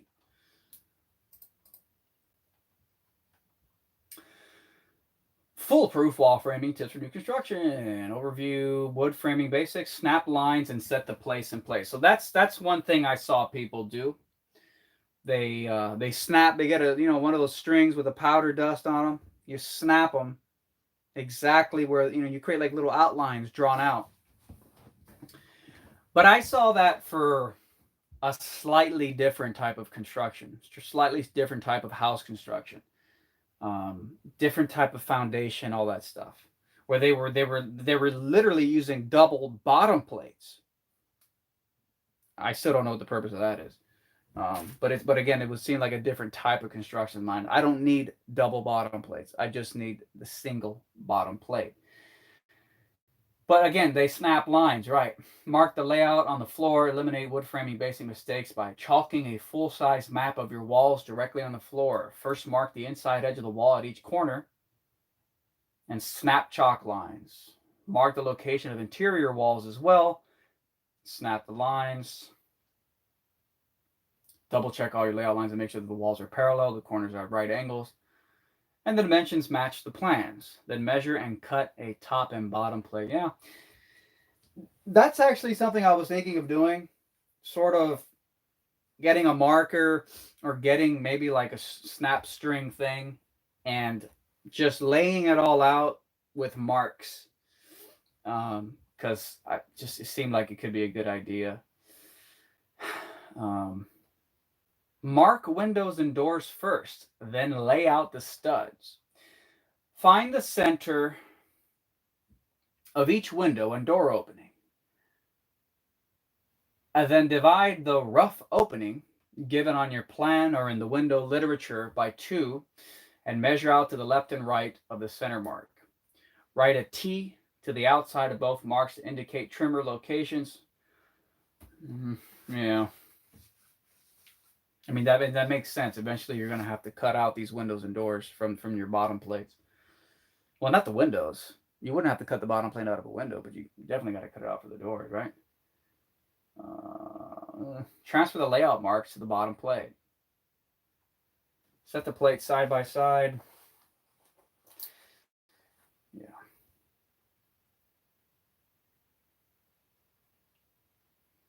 Yeah.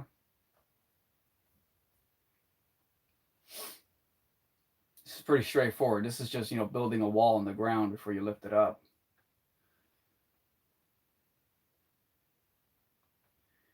Yeah. I mean, if I go back to the top here.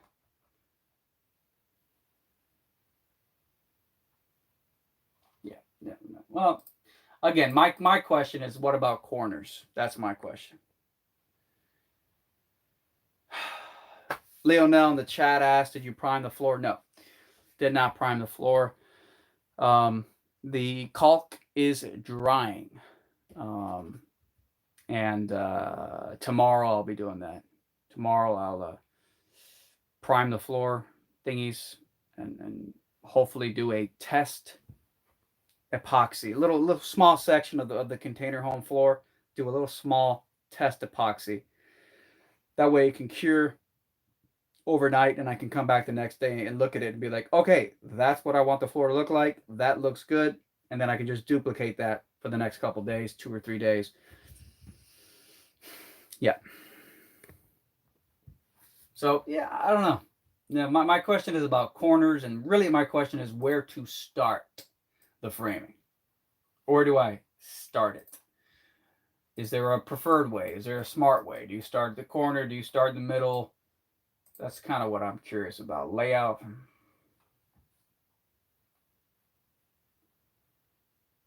The best way to frame. Less wood, more thought.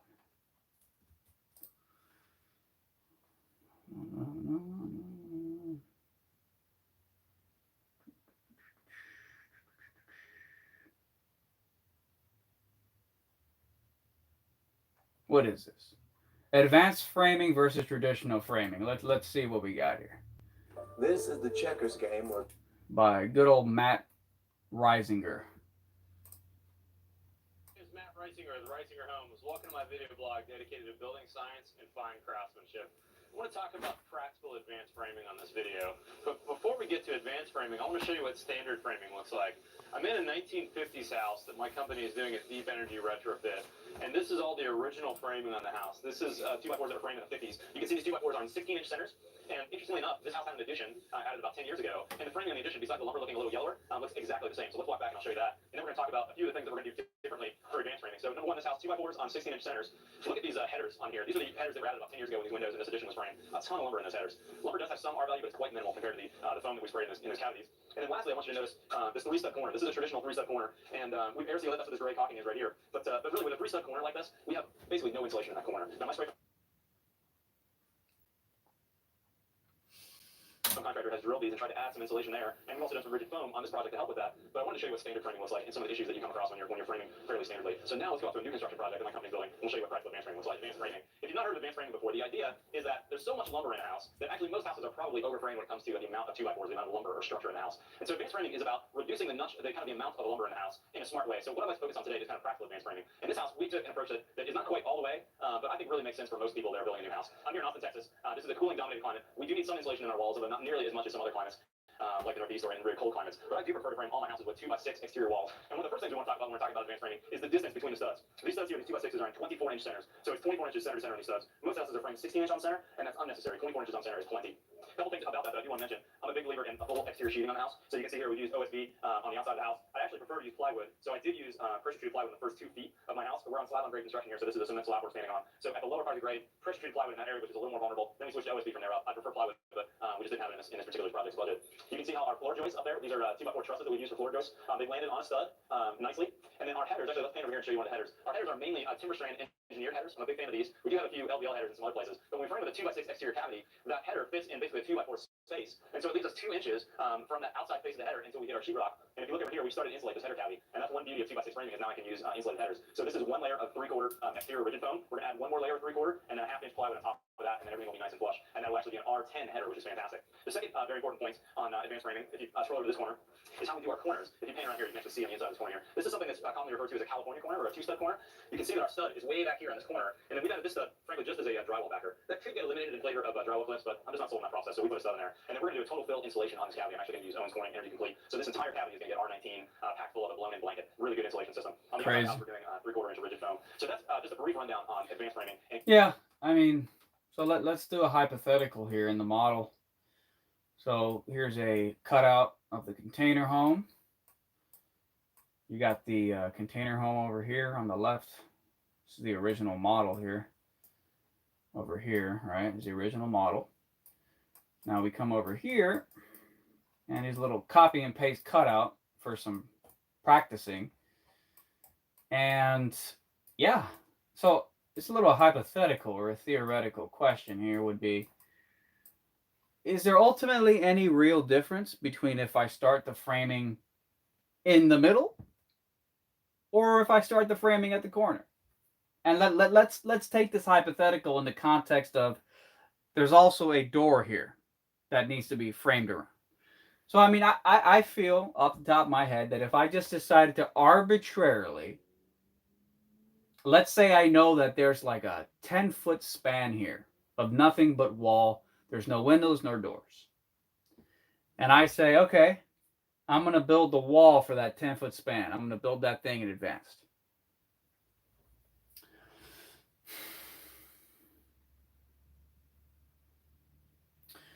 The question is,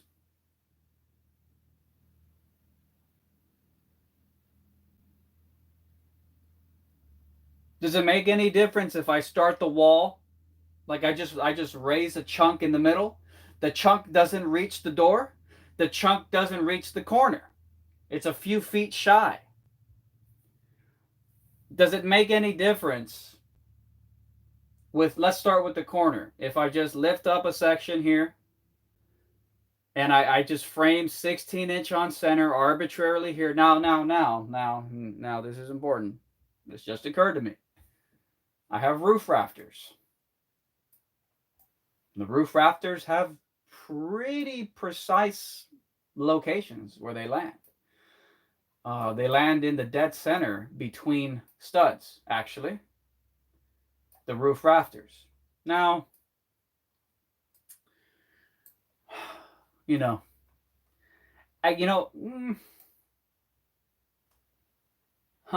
that's interesting.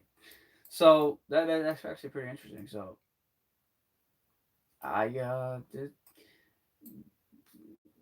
in reality, the location of these rafters is going to be defined by. It's going to be defined. Really, it's going to be defined by the wall studs. It's going to be defined by these vertical wall studs. That's going to define it, because at the end of the day, yes. I mean, is there a rough sort of distance from the edge of the metal of the container itself that I can kind of guess where a rafter would land? Yes. Maybe it's about 16 inches. This is a rough, very rough. But at the end of the day, the real final determinant of where this rafter is going to land is really going to be the kind of the studding in the corner, right? Isn't that the case? Because it's going to be the studding in the corner. Because wherever the wood that I work in the corner lands down to the half an inch, quarter of an inch, those little fine details that manifest when you're actually in the real world, not the model. As that comes together, the location of the bottom plate, let's say over here, wherever that bottom plate of this wall lands, and the bottom plate of this, that's going to determine. Well, really, it's going to determine.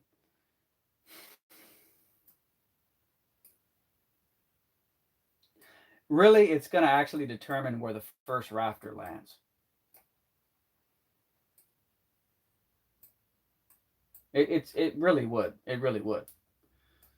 Now here's a question. Here's sort of just a question. If I ran, see, now we're getting into the. If I just chose a random spot in the middle of the container wall, and just throw some vertical studs up, just like this, let's assume.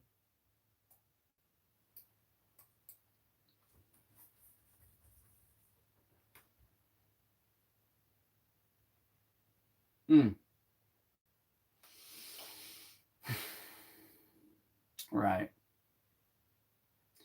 Yeah. I think that would be consequential as far as where I mean, that would literally define where the rafters go, and that could create a situation. Actually, that could create a situation where, well, actually, let's do some quick math. Actually, what is it? 40. Yeah. See, 16-inch on center is the spacing of the studs. Well, that's a little more complicated actually because, well, not so sure about that. No, I think that's a rabbit hole that's not going to be beneficial. Because yes, it's 16 inches on center, but you know, yeah, I don't know about that. Yeah, I don't know about. Anyways, I'm starting to lean towards that. I should start at the corners. Okay, just to translate it. We got faked world order in the chat says start in the corner and work the other way. If you aren't using a subfloor, just screw the 2x4s into the floor to hold them in place. Butt them up against each other for the subfloor and screw them down. Look up some shipping container framing images, might get a few ideas. Yeah, that's true. Damn, we're at 5% battery already. Holy crap. Damn. When the hell did that happen? Let me see if I can plug in before I run out of battery. I think it's the mobile hotspot as well. The mobile hotspot. Anyways, well, just in case we get disconnected, I want to say thanks to everybody who's been watching, chatting, the super chats as well. Appreciate it. I'm not sure we're going to get disconnected any second, but where's the nearest outlet? That ain't going to reach. You bastard. That might work. Probably won't even provide enough juice. I'm going to have to, actually, I'm going to have to flip the phone around. Okay. Yeah, flip phone. No, we don't want to turn the phone off. And then I'm going to have to bring this sucker in closer. Oh, wow. Look at you just falling everywhere. Okay, I plugged it in. But it's like plugged in off a USB on a laptop. So the phone might be draining battery faster than it's replenishing. So we'll see what happens. But I'm going to lift this up and get us back into action here. Let me move this thing over here. Wow, what a damn circus. Okay. All right, there we go. A bit of an awkward angle, but we are plugged in. We'll see how long it lasts. Mike Ruiz dropping in just to wish you luck, bro. I appreciate it, man. We'll see where this journey ends up.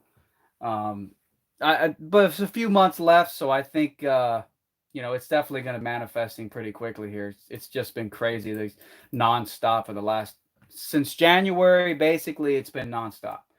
But hopefully, I can keep up the pace just to complete it.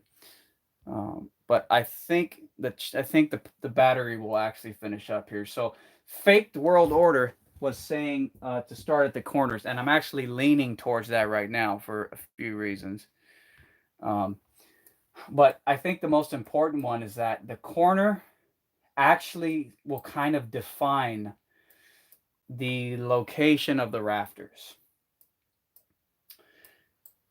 For example, if I just come back over here to the original model, this is not 100% precise based on some of these rafters are actually, I think, in a very close location to their final, but they are not 100% lined up with the eventual wall framing, namely because the frame here that's in the model was for some original metal studs that I was considering using, and I heard the typical size of a metal stud I think it might even be less than 2 inches wide.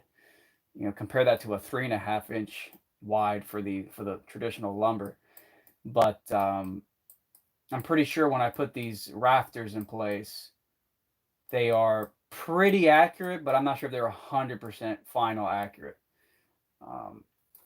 Because again, the final spot where this lands, I think that's going to depend on a few little variables, It's going to depend on, you know, I'm actually not sure about that. You know, where does this, 16-inch on center means you start from the center of the stud. So 16-inch on center means you start from the center of the stud. So the question is, where does the first stud land? How about that? That's a question, right? Where does the first, okay, so see, now we're getting into maybe that California corner stuff. How they do corners. How they do corners. So where does that first stud land? In fact, let me just pull that up real quick. Wood frame corner.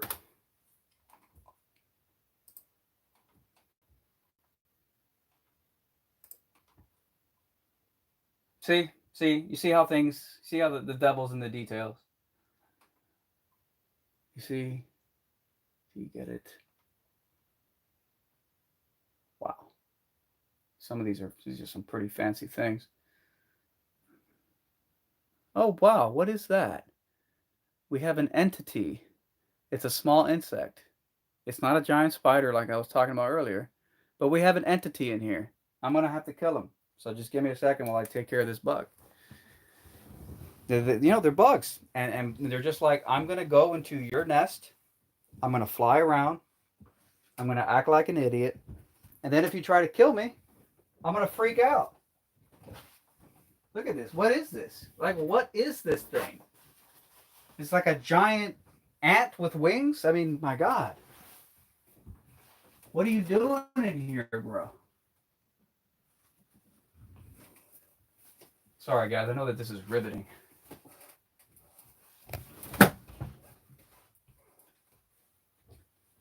All right. Where'd he fall? Where'd he fall? Where'd he land? There he is. All right. Took care of that one.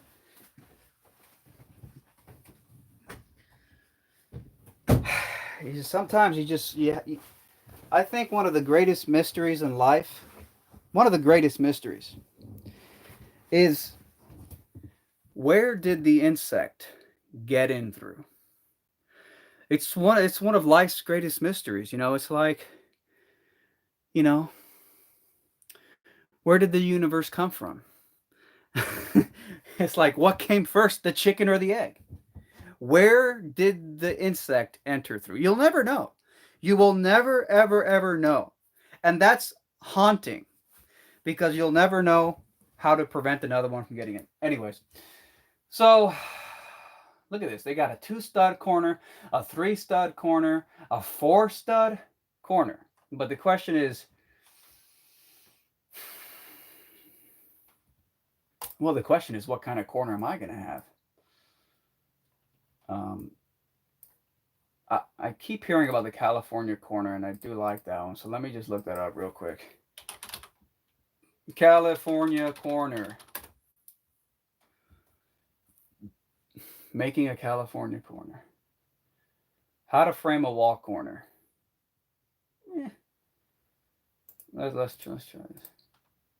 There was another really good video. Does your plugin fade too fast? We're going to mute the commercials here. The rooster, not the chicken or the egg.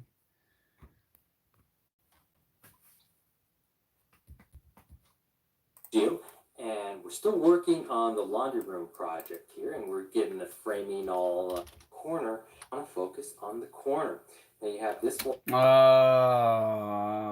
that wall. Wait, what the hell? And a corner, and I just want to show you how this is kind of how I decided to frame this in. You see a stud here, and there's actually a stud here. Well, this might be an odd stud. You might think, well, if you have one there, as long as you have 16 inches between the two, you're fine. Why do you need this one? Well, this one is to act as the next stud. So it's helped to reinforce here.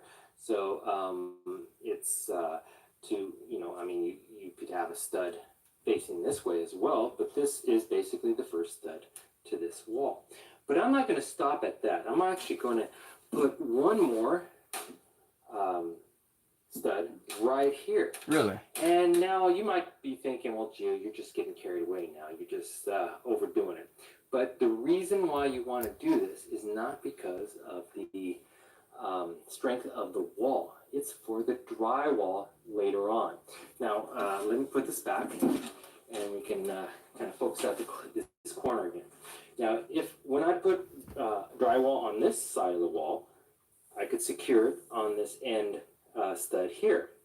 When I put it on this side of the wall, I could secure it here. So both pieces will be secured at the ends. Now let's go inside the wall. Okay, so I also have drywall inside here. So when I put drywall on this side of the wall, I could actually secure it right here at the end of this drywall piece.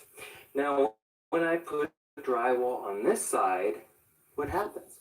Well, there's nothing for the drywall to hold on to on this side. And therefore, like it or not, you have to put one more stud. So the drywall has something to screw into or nail into. So that's the reason why this corner's made up of three boards instead of just two or even just one. So Doesn't fully answer my question.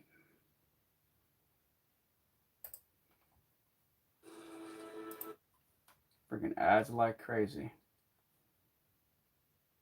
finally made an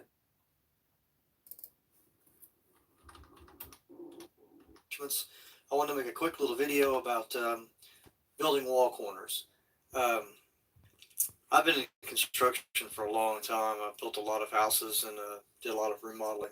And I've seen different types. I've picked three here. This is the most common. And I'm going to pick my favorite and explain why. The one on the bottom, what they call the four-corner stud, that's the best one to use. The third stud corner, that's considered what they call a California corner. And the second corner, I have seen this where it's put these little metal plates against the sheetrock. And that's about a joke because you'll have cracked out corners for long. Let me explain one reason why I don't like using the middle and the third corner. Even though this configuration for the three-stud corner would give you plenty of room to be able to nail your sheetrock to or screw it to, over time, with that board turned that way, it's not the strongest direction, so it'll actually bow and pull away from the other stud. Now you can use screws to pull them together, and even though that might work, you're having to do a lot more work to restructure your wall. So you're actually in essence using more time and more material to make that corner stronger to last longer. So I don't really recommend it, plus as you nail on it, it will actually flex because you're nailing against its weakest side. If you're wondering why I'm bringing up building a wall corner, one, when you structure a wall, you want to be really strong. You want to move less as possible because if it does move or flex or whatever, it will grab the sheetrock, cause nails or screws to pop the mud off of them and all sorts of things. But in a configuration like this, if you see that you built a wall, you have not put a board to catch in at 90. You've got a corner to catch the sheetrock on one wall, but not on the other. And it has to have that. You have to know what they call no nailer to be able to put the sheetrock to the other wall. I've seen people do it without it, but the sheetrock always cracks out in the corner for that. So you can't run the mud for the strength. But that's one reason why I was making this video to show how to put your build your correct wall corner to get your nailer for your sheetrock. With the four stud corner, you have strength, and you'll be able to attack the other wall to it, and it'll be really strong in that corner. But it also gives you two nailing corners. So you have a nice corner to put the sheetrock to on both. In order to build a wall corner, the type I'm talking about, what they call a four stud wall corner, you don't actually have to put a whole full length stud in between the two wall studs. You can just use scrap blocks anywhere from 10 to 12 inches long in between three of them, one on top, one on the bottom, one in the middle. The nice thing is you can use a nail gun. And, Oh, wow. Just pop them and you put together pretty fast. That method would be a little big money, but in the long run, if you're just doing something you don't really care about and just want to get done, if you're going to sell it or whatever, you just don't really care, then maybe the other methods are fine. I do know that method with the little clips put on the corners to catch your sheetrock is a no-no. I mean, it'll get you by. Drywall clips, come on. Drywalling is pretty crazy. February was mostly researching. I had to do a massive deep dive on drywall because the type of drywall, the system that I used, totally affected, was totally intertwined to the doors and the windows. There's just so many ways for the edge of the door frame to meet the drywall. There's different techniques. You can put a casing around the door. You can just have the drywall. Just it's big. So, all right. Still have some questions about corners though. Let me see here. Yeah, I still have some questions about corners. This guy had a great video. I didn't finish watching it. Let's take a look. Not another ad. Dude, it's like 40 ads. You nailed the bottom of your wall. So move to the top. You want to enter your flush this side right there?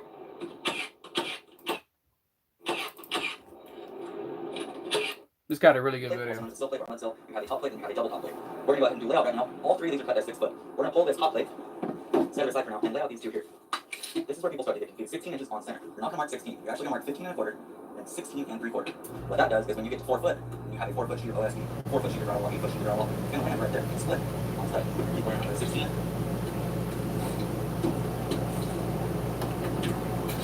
Now remember when you're painting, always have a stud on your hand. You don't have a stud on the end where you're gonna have is called California corner. I'll show you how to open those in just a sec.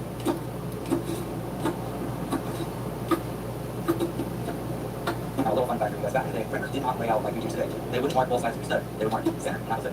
You couldn't put a stud on center, it should be framed.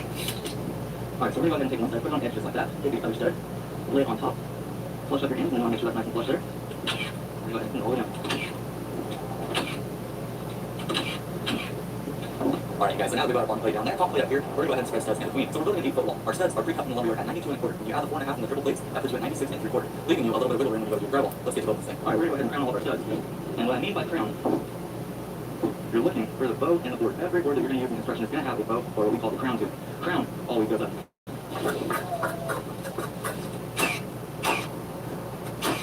Now a few things when you're framing your walls. One, That's a very interesting little tip right there. You know, if the wood has a bow in it, you put the bow arc on the top, I guess, so that when you're laying these floors out, these walls out on the ground, that flat side is on the flat ground. on make sure the top of your stud here is flush with bottom plate. If it's not, it's going to create a hump in your drywall. But you don't want your hands too close to that right there in case of the nail pops to the top. Hold your hand back to the air.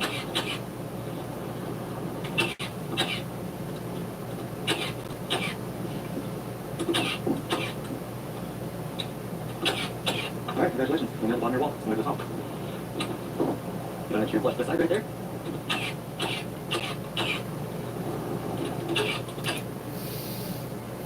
That's interesting. He actually built the corner first. Has its own separate piece.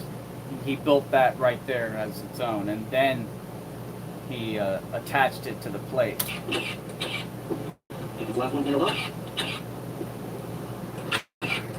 There you go. Now we've got our double top plate. Always think about other trades while you're nailing off. For instance, if a plumber has to go through here with a pipe, the last thing he wants to hit is a nail going up. But it's cost a lot of money. So while you're nailing these off, a good habit to get in is nailing directly over the top of your studs where you already nailed. Makes Once again, you want to sense. make sure this is flush with your other top plate as well.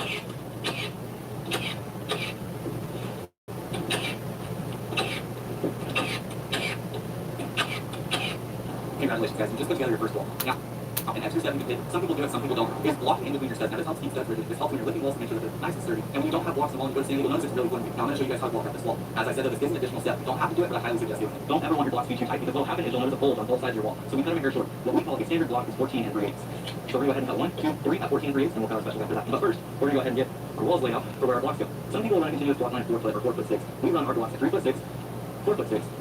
Mark the same thing on this side. We'll go 3 foot 6, 4 foot 6, run a snap line. This is another step that a lot of people don't take. You'll see some guys and they just throw blocks in and feel like crazy, but you want your blocks to be straight. Your work is your signature. We're going to go ahead and cut a few blocks at 14 and 3/8.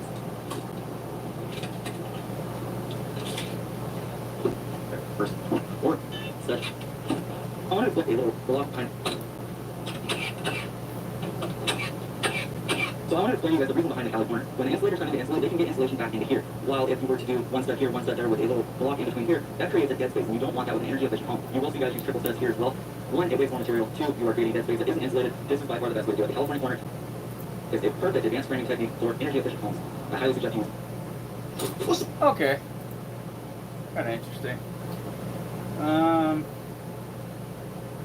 Wall connections. Three different wall connections. I'm Eric Perkins. On today's video about construction stuff, we're going to show you 3 ways to make wall partitions to tie one wall to another and have a good connection. I've already built the world's smallest wall so I can move it around and show you these things easy. So let's get going.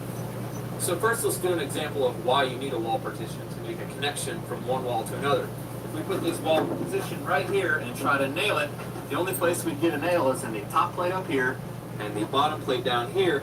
there would be no place to nail the sheetrock right here, and also you can see that this board would be way too flimsy. So that's the reason you need a nailer and you need a partition. So let's look at the 3 ways we usually do it. Okay, first we're going to look at wall partitions for an exterior wall. This is the first one I like to do, a 2x6 with a 2x6 coming off it perpendicularly. Now we're going to butt a 2x4 wall into that, and you'll see that I have an 1.5" nailer on either side of this. And I also have a place for insulation to still go behind this wall, so we have a nice tight exterior wall.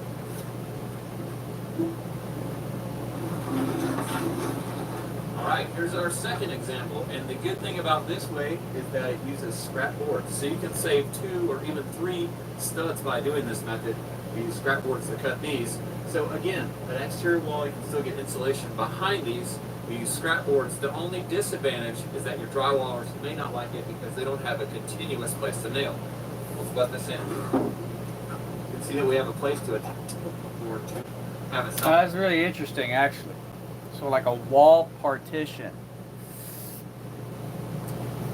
I wonder if I have any of those in my container home, where sort of an internal or partition wall or an internal wall stems right off of one of the external walls, or the outer perimeter walls. And obviously that has to happen at some point, and it definitely does. And now that I think about it, yeah, I guess you probably would need, you know, I guess if I go to the model here, yeah. You know, we have, you know, like for example, I guess we do something here. Oops. Wrong one. Oh no, that was it. Okay.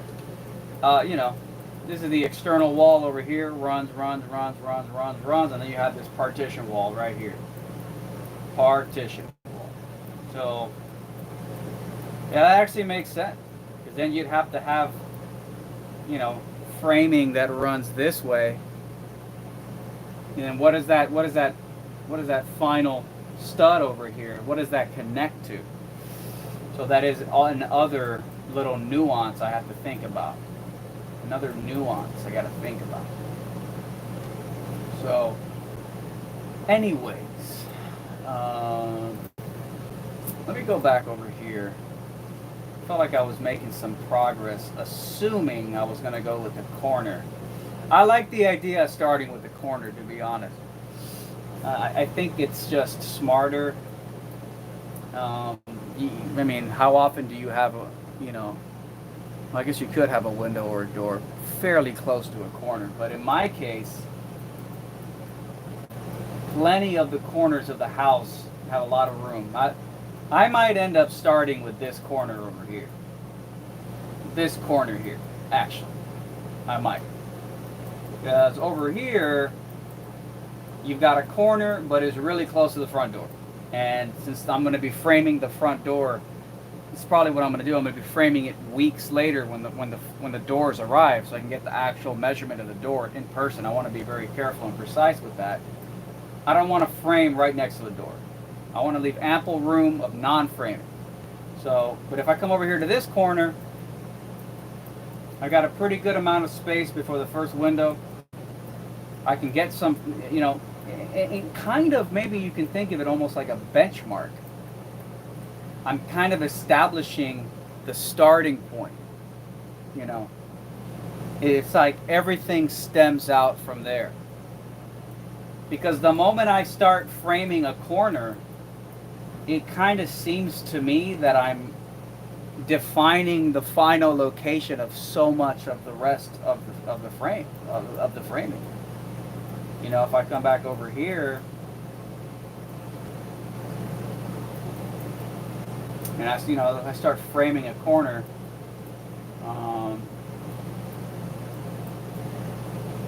you know, wherever these studs land, it's going to define where the next vertical stud lands, and then the next one, and the next one, and of course that's also going to define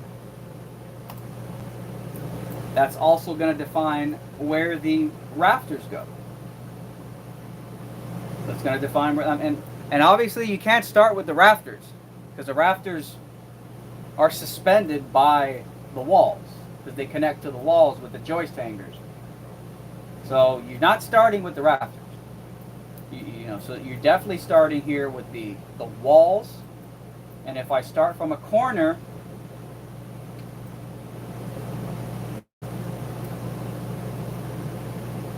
that's got to be the way to do it.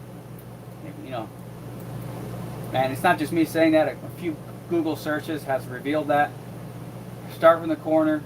This would give me a nice, good starting chunk to work with. You know, maybe I come up a couple feet shy of the first window. You know, but then the question is, you know, if I skip the window, would I be able to just coherently move on to this next area here between the window and the door? You know, this is where it kind of gets a little bit annoying that my windows and doors aren't arriving for another 3 weeks. And, you know, there's a chance that I might just quadruple check the manufacturer's dimensions of the windows and doors, the rough opening versus the actual size, and go ahead and cut them out of the container and frame it before the windows and doors arrive. That might be, because you know what? I might be making my life a lot harder trying to come in weeks later, because I'm thinking about how if I just do this piece here and then I stop short of the window and then I try to continue it over here, it just seems weird. It's possible. It might work. It might work. But man, would I much rather... Then again, I'm working with 8-foot long boards. Hello, Crafted by Chris in the chat. Thanks for chiming in. Thanks for watching. Just let me double check the super chat here, make sure I didn't miss any. Okay, we're good. We're good. So, go back to live chat.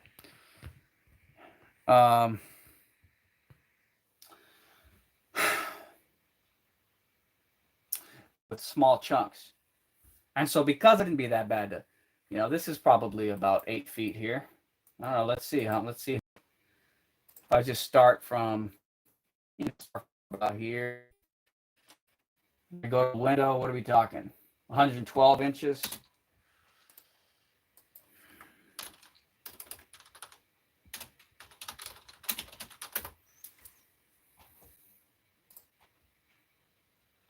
A little over 9 feet. Yeah.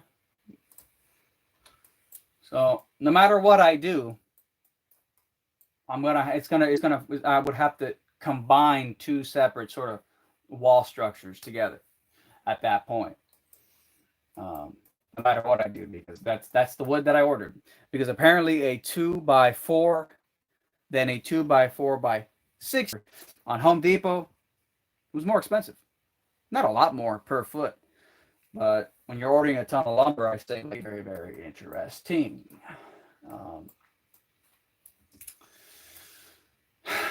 See, we got a chat here from Crafted by Chris. Says, I'm 18 and I'm planning on buying land and building my own shipping container house. I'm entering my first year general carpentry apprentice on the 22nd. Love your channel. Huge inspiration. Oh, that's cool, man. Thanks for watching. And that's crazy, man. 18 and you're going to buy land and build your own shipping container house. Well, hey, I mean, it makes more sense for you, especially because you're in the field. You want to be in the field. So that'd be a great learning experience. And these things are definitely popular. I would say, you know, it's a bit of a trend, maybe bordering on a bit of a fad. Maybe some people are, maybe it's something more like eye candy on Instagram. But all the hype aside, you know, I think that these are they're definitely strong structures. A shipping container house works. I think that you won't get it. You know, how do you combine them so that they're watertight? It's got to be watertight. You know, you can't have leaks. So what do you do about these gaps? There's some little nuances. I mean, I already figured them out. I already did it to the actual container home. It's done, but you got to think about them, and you gotta figure out ways. And since it's a bit unconventional, shipping container homes, you may not find as much information out there on the internet as readily available as maybe for a traditional house. So yeah, but either way, it's I have no regrets. I'm really happy with it. I think it's cool. I think it's an interesting kind of building block. Shipping container homes, I think, are a very interesting building block for creating a home. And in the future, I'll probably add another 40-footer. I don't know, maybe on top as a second story, maybe attach it to the side or the back. Who knows?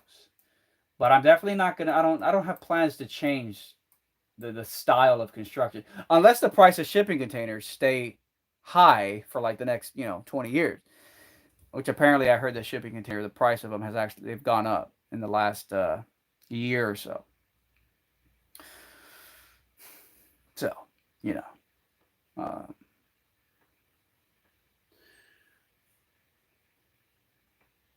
there's some claims about shortages or supply and demand or something like that, something. So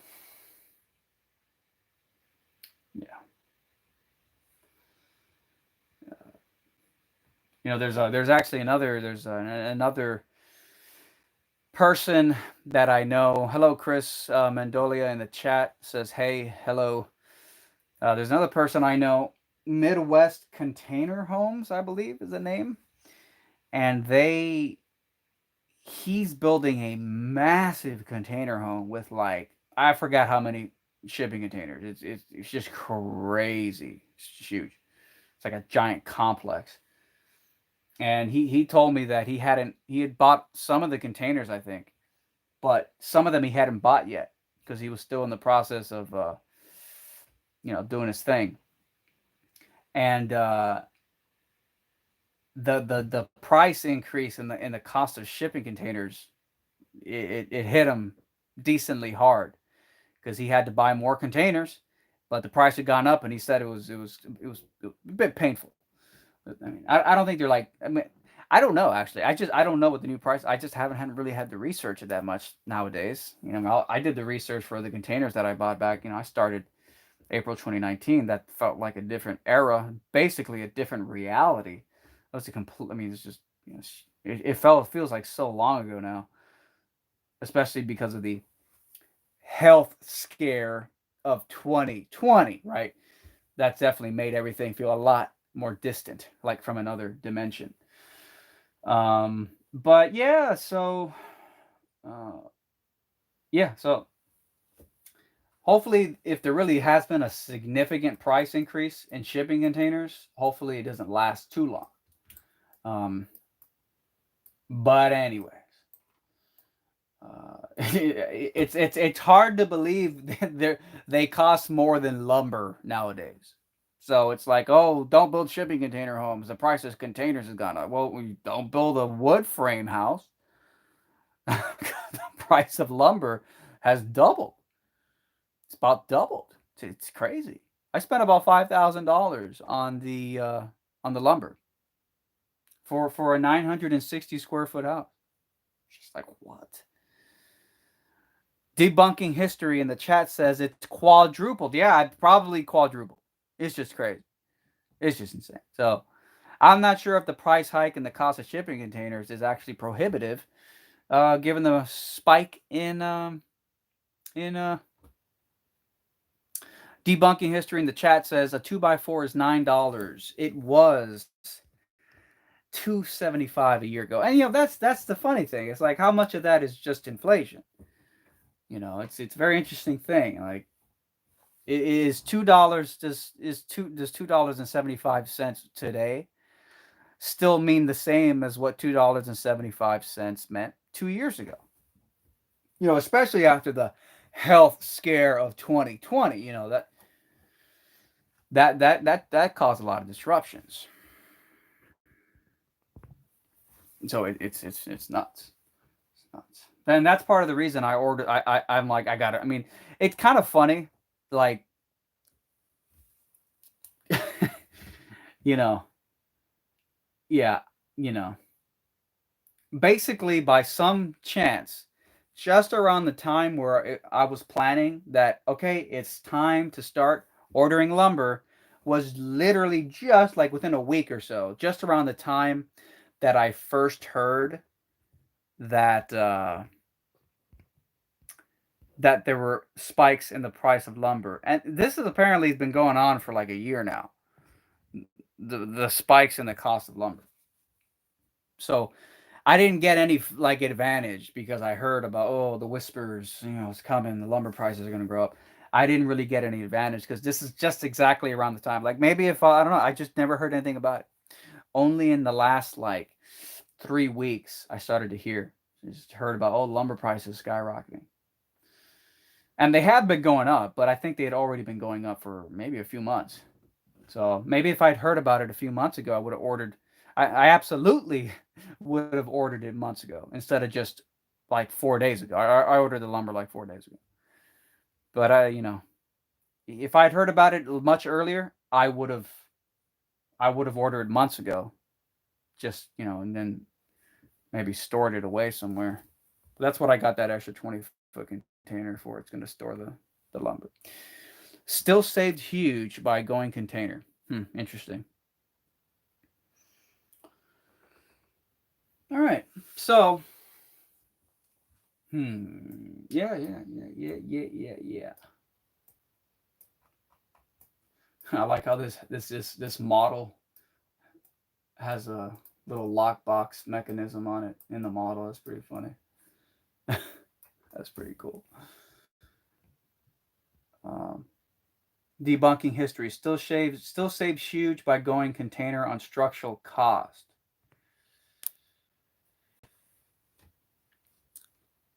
Because plywood, sheathing, siding, etc., all wood and way more expensive plus beams. Ugh, I don't even want to think about shear walls.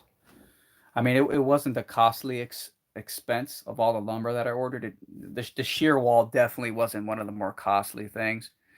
I think it was like 26 panels of plywood, 4x8 plywood. But I just feel like it's just something seems a little overkill about it. Something feels a little overkill. I'm not a structural engineer, but something feels a little. I mean, I just think to myself, I'm like, the wood framing inside the container house is inside of the container. It's inside the steel tank that I live inside of. Like I'm not sure what it just seems to me like the outer steel tank of the house would have to fail. I don't know, a hurricane or whatever the hell is causing it before the internal wood. I mean, yes, if you come over here, yes, the internal wood will be connected to the container over here by a system like this, where the top plate is latched on to the top rail. Yes, that's there. So I guess in that sense, the internal wood framing is kind of interconnected to the steel tank exterior. So I guess in that sense, what happens to the external steel could transfer right onto the wood frame.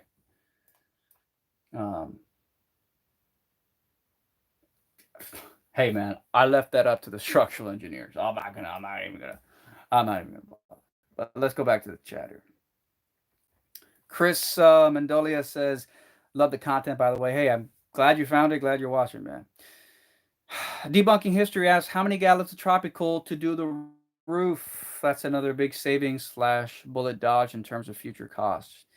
Yeah, great question. How many gallons? How many of those did I buy? Did I buy 3? I think about 3 of those of the big ones. I don't think they're 5 gallons. I think they're 4.75 gallons. And I bought 3 of them.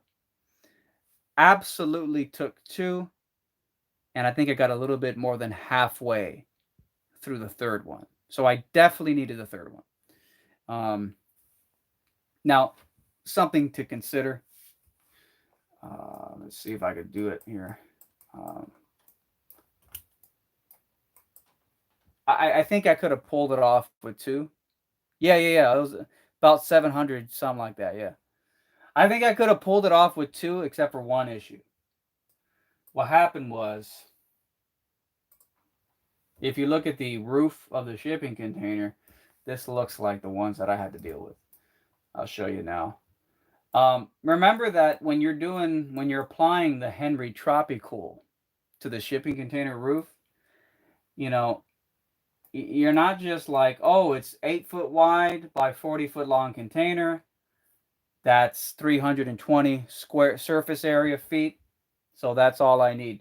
Remember that you also have these ridges, these ridge bumps on top, and that obviously increases your surface area.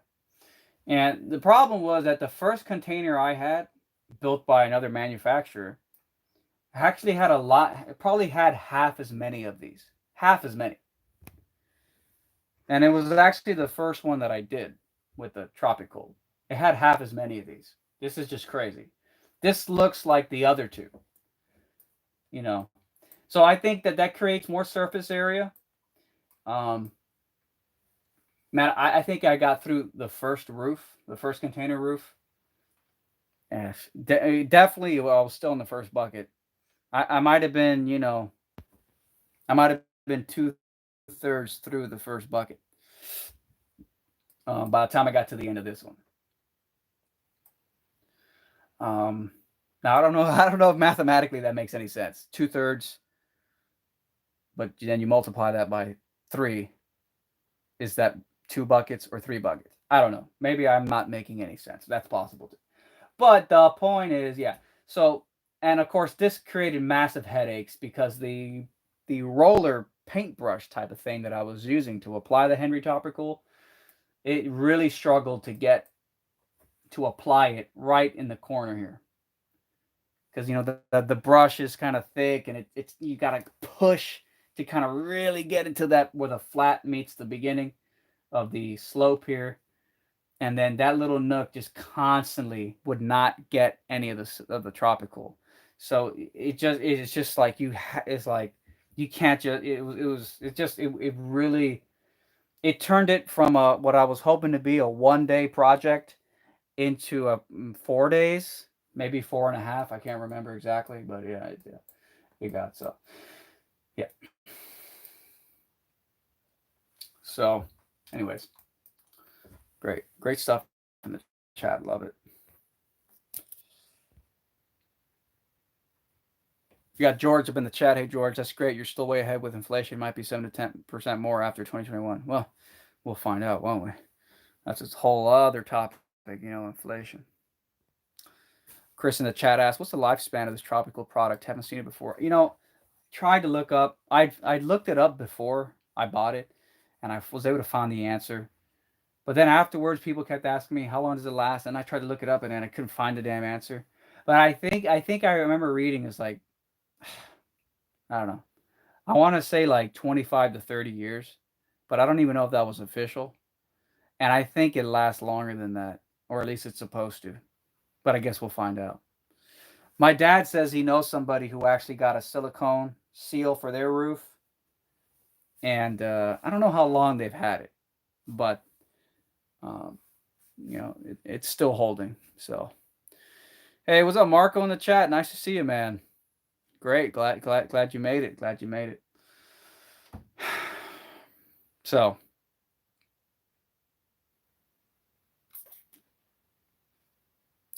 yeah. So that's it. So we've been going. Man, we've been going for.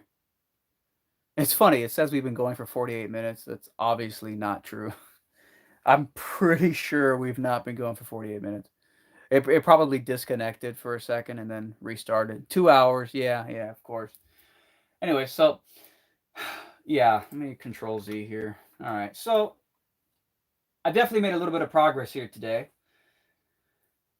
I'm definitely leaning towards starting the internal wood framing at the corners.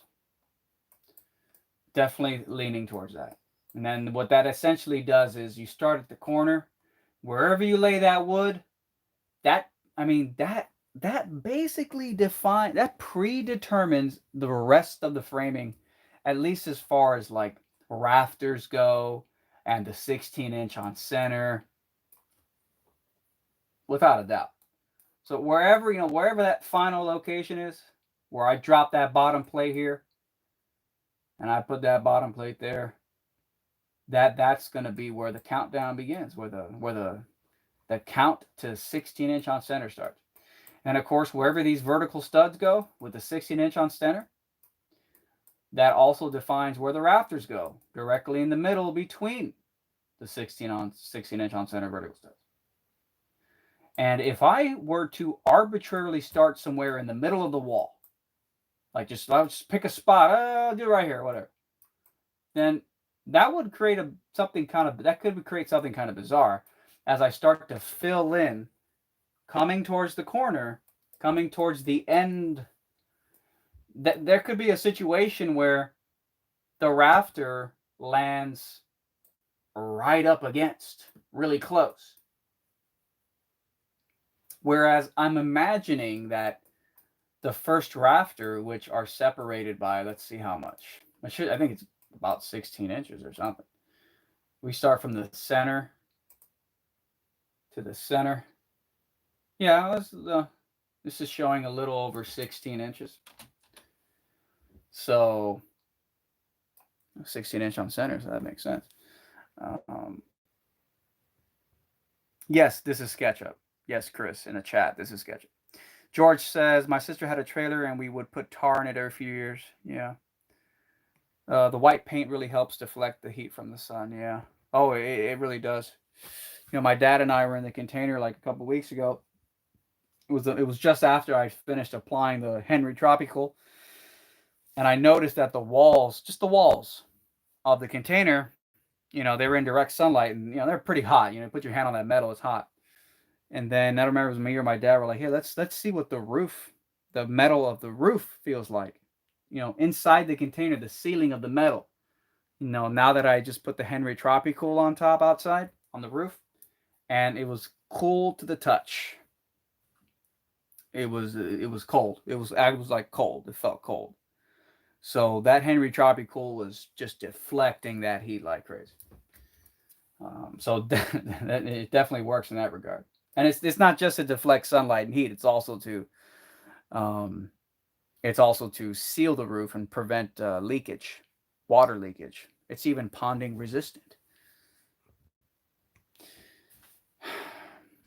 Not really much cold weather. I do get some, you know, it might come down to the 50s, but in a very exclusive, like 3-month period in winter by Florida standards. It's already starting to get hot again. So no, I don't think I'll ever see snow here. I'll put it to you that way.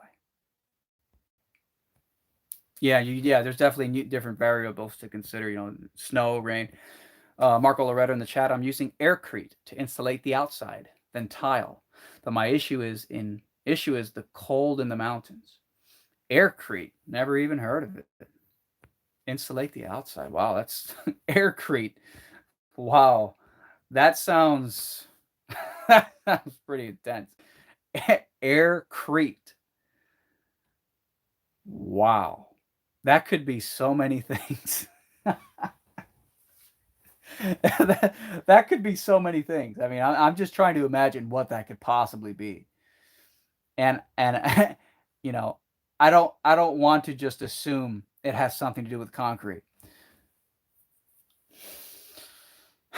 Okay, so here's one thing. So how about I do some here real quick, because this is a little question that's kind of been gnawing at me in the back of my head this whole stream. Let's find out here. Let's come over here. Now this model, the shipping container isn't 100 million% accurate to the actual containers that I ended up buying. It's close. But every container, depending on what manufacturer you buy it from, there are variations from one container to the other. So you always have to consider that. But this is showing from the side top rail to the side top rail internally. It's showing a distance of 470 inches. So let's see here. 470 divided by 12.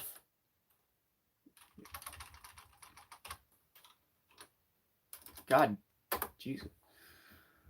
We're talking a little over 39 feet. So, you know, if these rafters are 16-inch on center, my question is simply, you know, is it, you know, is at some point one of the rafters gonna end up like landing, let's say I start from this corner, start framing from this corner. So let's say the stud is, let's say the vertical stud starts, about here, and then it's 16 inches to the next one. And then right in the middle of that is the first rafter.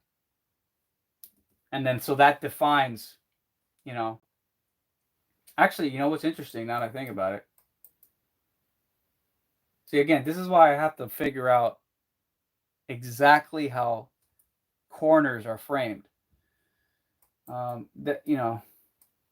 Because let's just assume for a second that this stud right here is the first one.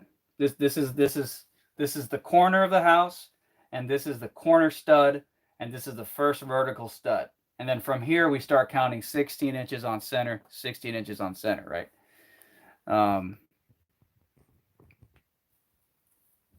That would mean that the first rafter actually lands, what is it, about 8 inches? About 8 inches or so, six and a half, whatever. So let's just say 8 inches. So actually, the first rafter lands about 8 inches from the corner. So that'd be about 8 inch from this top rail here to the first rafter. If my understanding of how the corners are framed is, roughly panning out.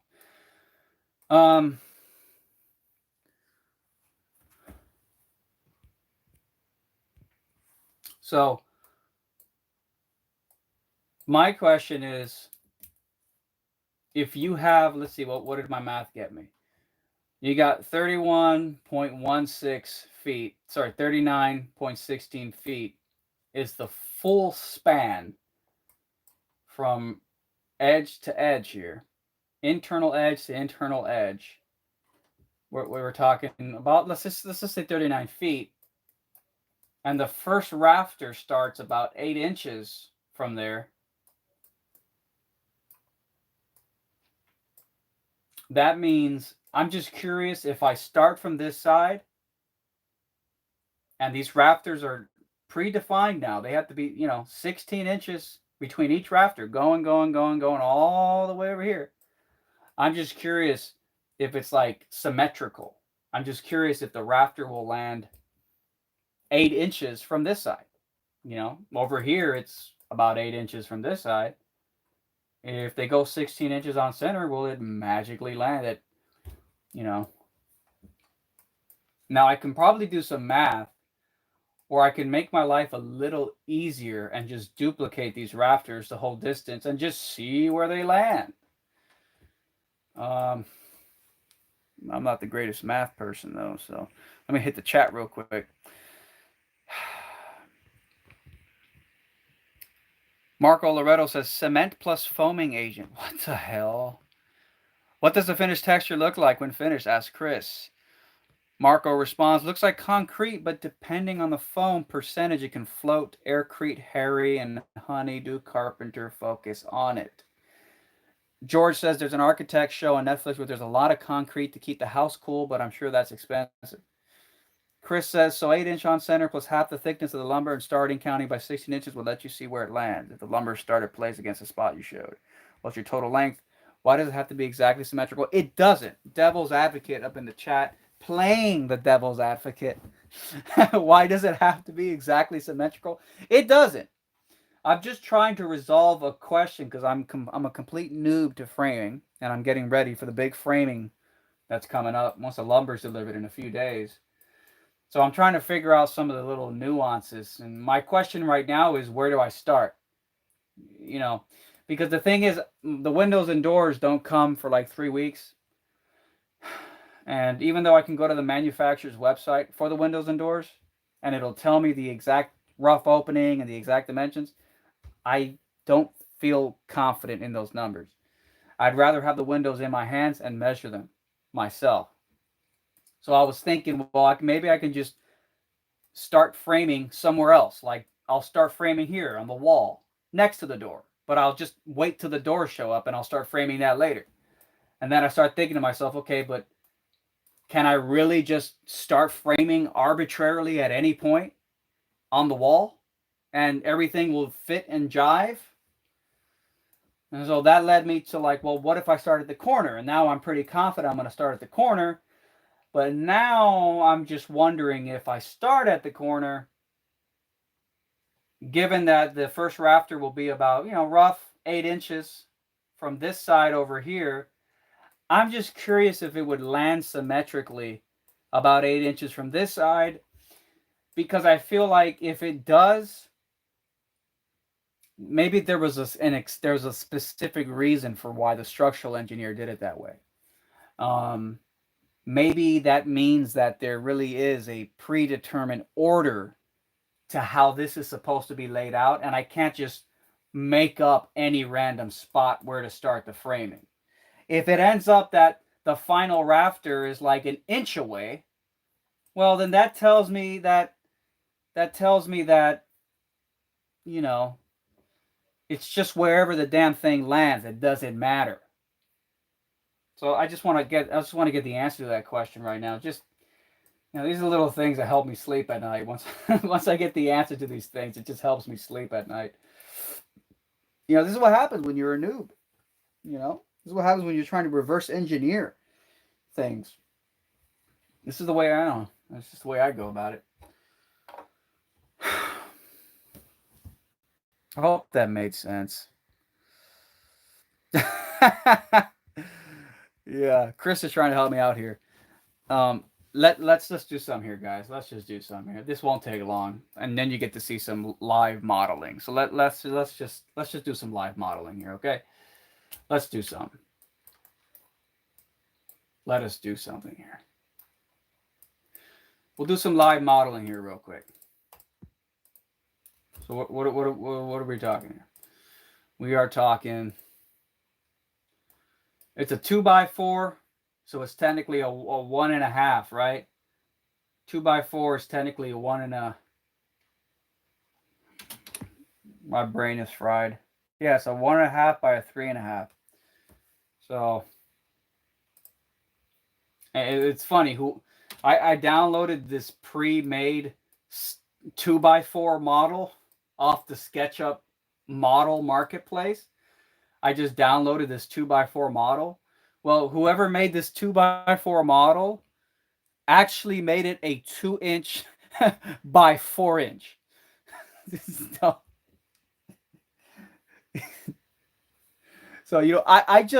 I assumed they would make it the actual size, 1.5 by 3.5, but they didn't. So that was kind of annoying, and I had to readjust some of the dimensions, and I guess I haven't adjusted the width yet. It's still just about 2 inches. It's currently measuring 1 and 57/64. So just incredible. But I'm obviously not going to bother with that right now. So let's go ahead and copy this. So we'll copy. And we'll paste in place. So I copied it, and then it pasted one exactly on that one, which is good because now I'll just be able to slide her over on the same exact axis. Oops. Oh, I went the wrong axis. Just like that. Oh, wow. Look how cool that is. Oh, wow. Look how cool that is. So we'll go.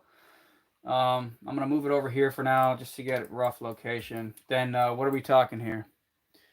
We're talking, supposed to be 16-inch on center, but it wasn't an actual 2x4, so that probably screwed up my my stuff. If you can just imagine that was amazing. So I don't know. You know what, man? You know what, guys? I'm just going to rough it here.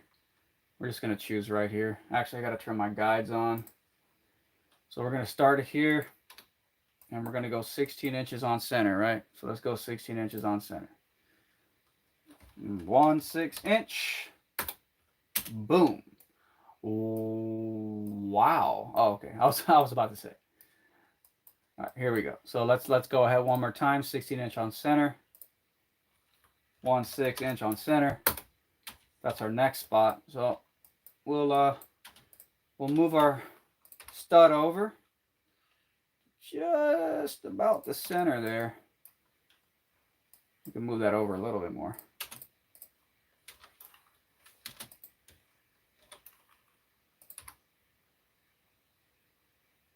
You know, just about there, right? Okay, great.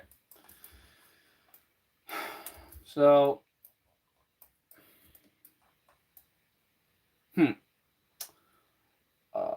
yeah. Okay, so right, so now, okay, good. That's exactly what I want to do, right? So now what I'll do is I will, let's see. Let's make this one giant unit here. Let's make this one giant freaking unit.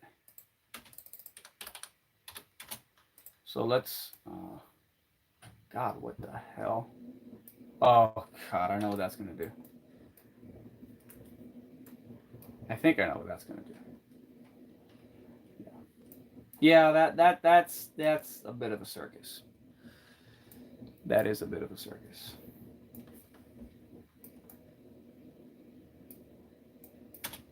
Yeah, that's the problem with doing that.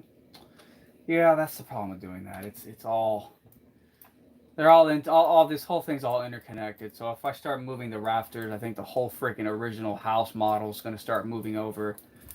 You know, I think you know what, let's just do the math. Let's just do the damn math. We're talking 9 feet. Now this is super rough. We're talking 39 feet. And that's the total distance from one side to the other, internal, about 39 feet. And the first rafter starts 8 inches from that side. And then it's 16-inch on center the whole way across. And the question is, how far from this side is that final rafter going to land? So let me, sorry, the model froze. Sometimes the model just stops. Sometimes the model just stops. Okay. This 8 inches from the 16-inch on center the rest of the way. So if it's 39 feet in total distance, 39 minus 8 is 31 inches. Sorry, not 39. It's 39 feet minus 8 inches. So 39 times 12. What is it? 460 by 16-inch on center. 28.7 perfect at land. And what we're getting is we're getting 28.75. That's how many 16-inch on center rafters will fit in that span. So if you're a 16-inch span, a hotspot off. Oh, you're live. And then it's like, no, you're not live anymore.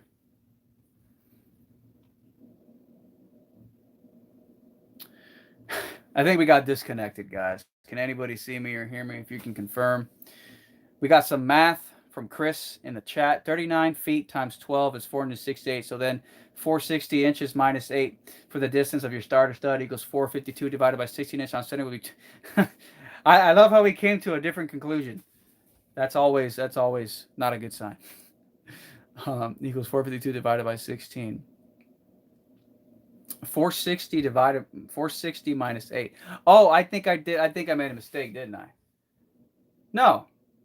It was 468 minus 8. 468 minus 8 gives us 460. I don't know.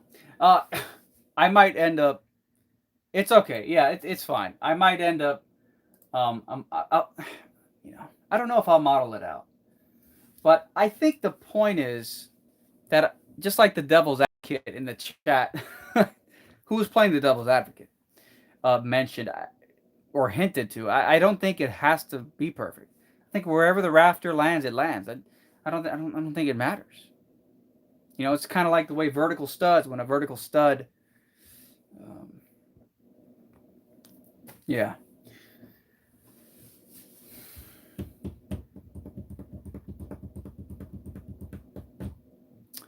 Well, we've been going here for quite a while. I think I've made some progress today. Leaning towards starting with the corner Um,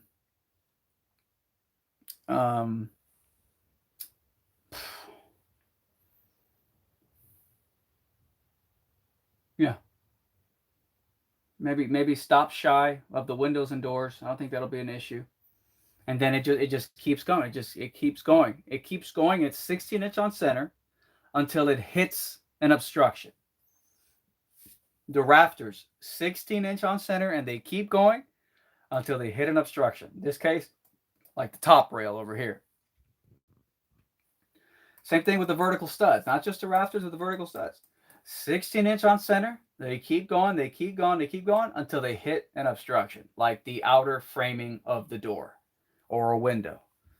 And then then you got the cripples on top, the pieces of cripple wood, cripples that kind of continue going over the top at 16-inch on center as if nothing happened over here. So I think that kind of clears something out that definitely was one of the first initial questions I had about this whole damn thing. So right now, where I currently stand, probably going to start at the corner. But still got to be 100% sure about that. Still going to do some double checking. But anyway, so that's it for today's stream. So I want to say thank you to everybody. I mean, we got 28 likes so far. It's just amazing. We peaked at like 24, 25 live viewers. Really great. Might be a record, actually. Tons of activity in the chat. You guys are awesome. I appreciate everybody's feedback. Everybody's commenting, questioning. Chris, thank you for the impromptu math there. Appreciate the effort. Appreciate the help. And yeah. Thanks to everybody as well in the super chat. Everybody who hit the super chat. We got two super chats today. One from Julie and one from Quarius. So I do appreciate that. And so that's it. That's it. I'll be doing a lot more of these live streams going forward because they take less time. I don't have time. I'm just building the house 24/7 now. So, and I'm just in a mad dash now till July because I want to be done by July. So I'm in a mad dash, and I just don't have the time to make those long edited episodes. I'll be making them when the house is done for sure, but they're going to be severely delayed for the next few months. So I figured, well, it's a shame not to continue posting content. So I figured, why not do some live streams? So I'm going to be doing a lot of live streams going forward. So if you haven't already subscribed and hit the bell notification icon, be sure to do that and click all, because it'll notify you the next time I go live. You'll be able to watch. And that's it for now. So live DIY container home construction, start to finish. If you go back through my channel's videos, it goes all the way back to the beginning. I knew that this would be something that I would want to document, and I've been doing it since the beginning. I mean, I literally have footage of myself writing, signing, handwriting my address on 150 letters to potential landowners to buy the land that I'm currently sitting on. So it's very special to me because I can go back and I can look at this. It's pretty incredible. I mean, from a personal perspective, it's just something really nice. Like this has been an incredible journey that I've been on. The health scare of 2020 made it an even more special journey for me. Because I'm just, yeah. So that, and, so it's going to be really cool. I think when this house is done, and maybe in a couple years when, I become a little bit more distant from the memory of this entire experience, it'll be definitely just super cool to go back to footage from April 2019, May 2019, when I was scouting for shipping containers, and it's just going to be nice. Plus, obviously, maybe some of the information that I document in my journey could be helpful. Obviously not professional advice because I'm not a professional. This is a DIY project, obviously. So that's it. Thank you guys for tuning in. I'll probably do a little more research, but that might be it for today because I'm actually tired. I only got like 6 hours of sleep last night, and I'm pretty tired. So, okay.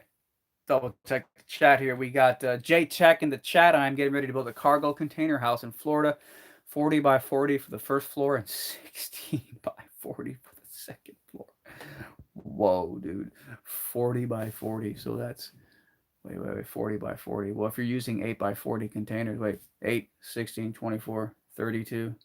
Holy crap. Are you using 5 40 footers for the first floor? Are you serious? 8, 16, 24, 32, 40. Wow. So how much is that? So that's 5 40 footers for the first floor. And then 3 40 footers. No, 2 40 footers for the top floor. So 7 containers, if I'm not mistaken. Wow. Have you already bought the containers? I'm just curious. And if you have, how much did you pay? Are they new or used? Curious because a lot of people are saying that the prices of shipping containers have gone up lately. So I'm just curious if you have any personal experience. If you're even still there, maybe J Tech left during my rambling conclusion. I'll wait a few more. I'll wait a couple minutes here just to see if J Tech has any insights, because that's a hell of a project, bro. I'm wondering if you're a DIYer or you do this professionally. It's pretty crazy. I'm in Florida too, by the way. I'm in Florida too. Well, while we wait for J Tech, if he's even still there, I am going to get something to drink. I hope there isn't another spider. Man. Let's see if J Tech. Let's see if J Tech. J Tech might have left. Yeah, the last spider that was in here, you know, these are spiders about the size of the palm of your hand, so they're big as freak. It was right next to the fridge. It was nighttime, and I was just minding my own business. Went to get something out of the fridge, and I think right as I opened the fridge and the light of the fridge came out, it illuminated the countertop right next to me, and right next to where I was standing, literally right in front of me. This freaking spider right there in front of me. You know, just about jumped out of my skin. I mean, probably an overreaction, really, when you get down to it. It's probably an overreaction. I think J Tech might have left. That or he's giving us lots of details. Probably an overreaction, you know. It's just a spider. But they're also 8-legged.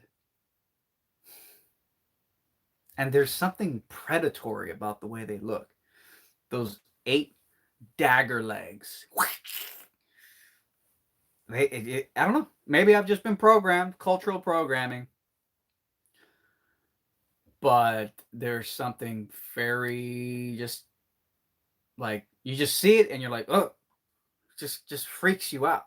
And it was like right in front of me. I actually managed to kill it. It knew I was onto him. It knew I was onto him. It moved so... I think J Tech might have left while I was rambling in my little conclusion, man.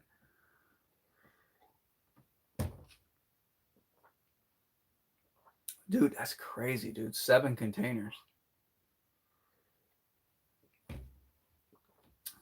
Oh, J Tech just chimed in. I'm working on the design with an engineer right now. I have a Google SketchUp design. Oh, wow.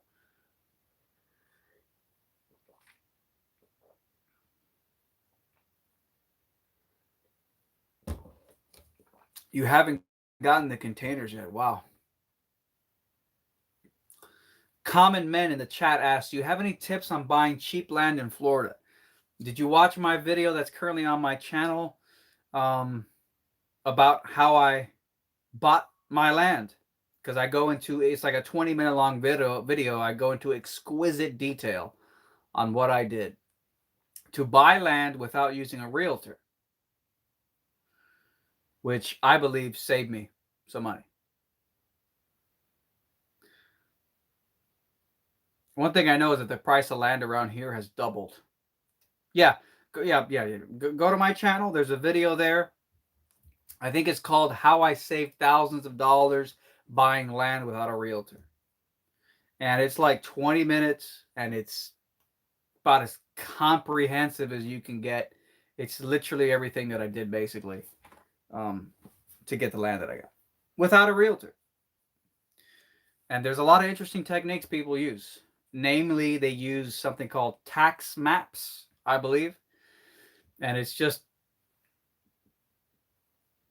basically Google Earth, but with every publicly listed piece of land, clickable. You can find out who owns it. You can find out how much, the history of who's owned it over the years, how much they paid. It's kind of insane. And you can use that to find land. You can use that to find people. You find land in certain areas that you like, see what the price of the land has sold for in the past. I think it even shows you like a current market rate for how much they sell for. Sorry, like a current market rate that that is like a sort of like a generalized government like baseline of what the government thinks these properties are worth, which might have some reflection on reality, but could be off a little bit too. Tax maps, I think they're called. And it even has the first and last name and the address of the person who owns the land, so you can send them letters in the mail. There you go. Send a letter in the mail saying, "Hey, are you selling?" That's how I did it. That's how I bought my piece of land. It worked. Some guy's got a piece of land he bought 10 years ago. He's like, this is not exactly the situation, but I'm saying this is generally what could happen. You just got a piece of land. You don't do anything with it. You have no plans to move out there, and you want to make a quick buck, so you sell it. And there's just a lot of people who are like, I want to make some money, and I don't use that piece of shit freaking land that I never go to. So yeah, I'll make a quick buck. Of course, since the health scare of 2020, the price of the land around here, and I think in probably a lot of rural areas, well, maybe not a lot, who knows, but definitely around here, the price of land is doubled. It's doubled since I bought it. Thankfully, I bought it before the health scare of 2020, Thankfully, I bought the land before the health scare of 2020.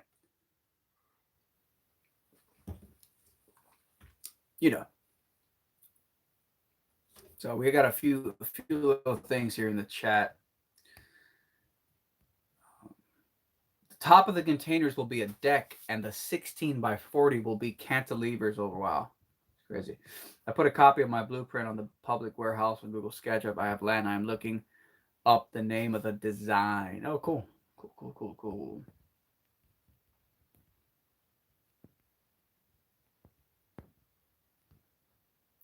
When am I live next? Oh, good question, Chris. When am I live next?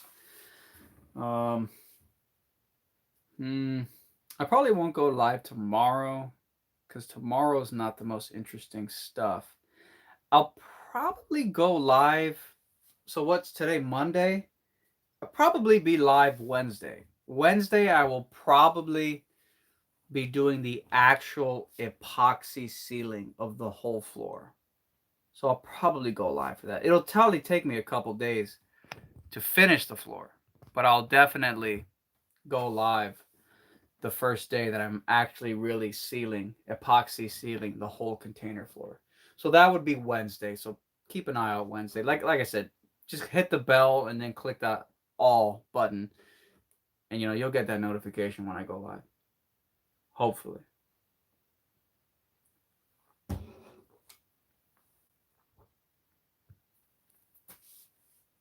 Debunking history in the chat says Property Shark is very helpful for property info. Pricey, but nothing if just need for a couple months.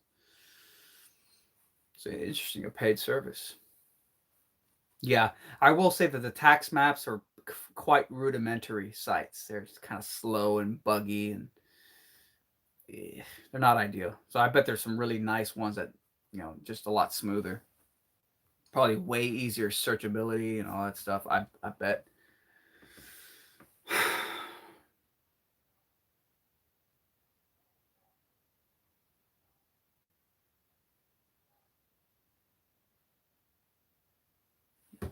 Man, I'm tired. Chris is still trying to leave it alone, man. Thank you for your effort, but don't worry about it, man. Because honestly, like, I was going real rough with my calculations. And I'm like, it was technically 39 feet, 0.19. So 39 feet, 0.19 inches, whatever, So just don't worry about it, man. It's all right.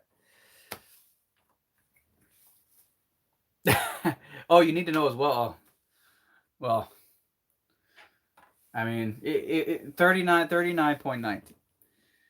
39.19. 39.19 feet.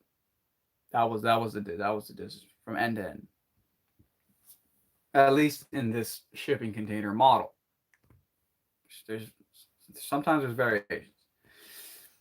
Kirk Wilson, first time I've ever caught you live. Been watching for a long time. That's great. That's awesome, Kirk. Thanks for finding me here. Yep. Well, if all things go according to plan, first of all, it's going to be a crazy few months. But if all things go according to plan, I might be done with this house by July. So I mean, think about that. We just hit March. We're March 1st. March, April, May, June, July. So I have like 5 months. So it's going to be a crazy 5 months. But it's been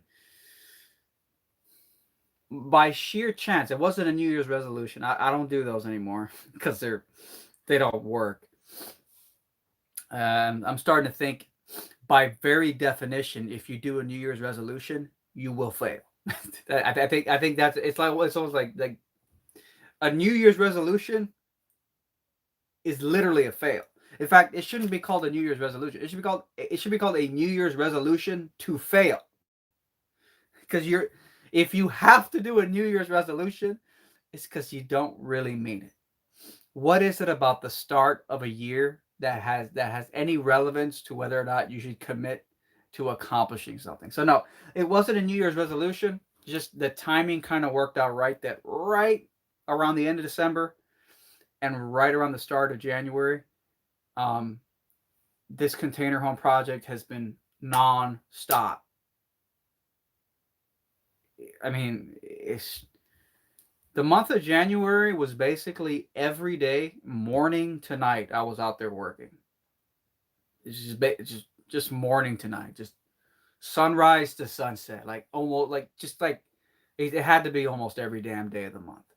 And then just around February 4th, I finished silicone sealing the roof of the containers. And then I hit another point where I had to go back to the research and the drawing board, mainly for the lumber ordering and the framing. So February was a psychotic month because February was almost entirely theoretical. It was almost entirely research, back to the drawing board, and I had to figure out how drywall meets a window, how drywall meets a door. I had to determine. I had to order the windows and doors. I had to find out, the thickness of the frame of the door and where it sits on the floor. Does the door extend out, or does it? In fact, that's part of what I did here with the 3D modeling. I did this in February. I did full-blown 3D modeling here, including the metal here, this black stuff here, the metal angle iron wraps around and then comes out the outside and sticks out like that.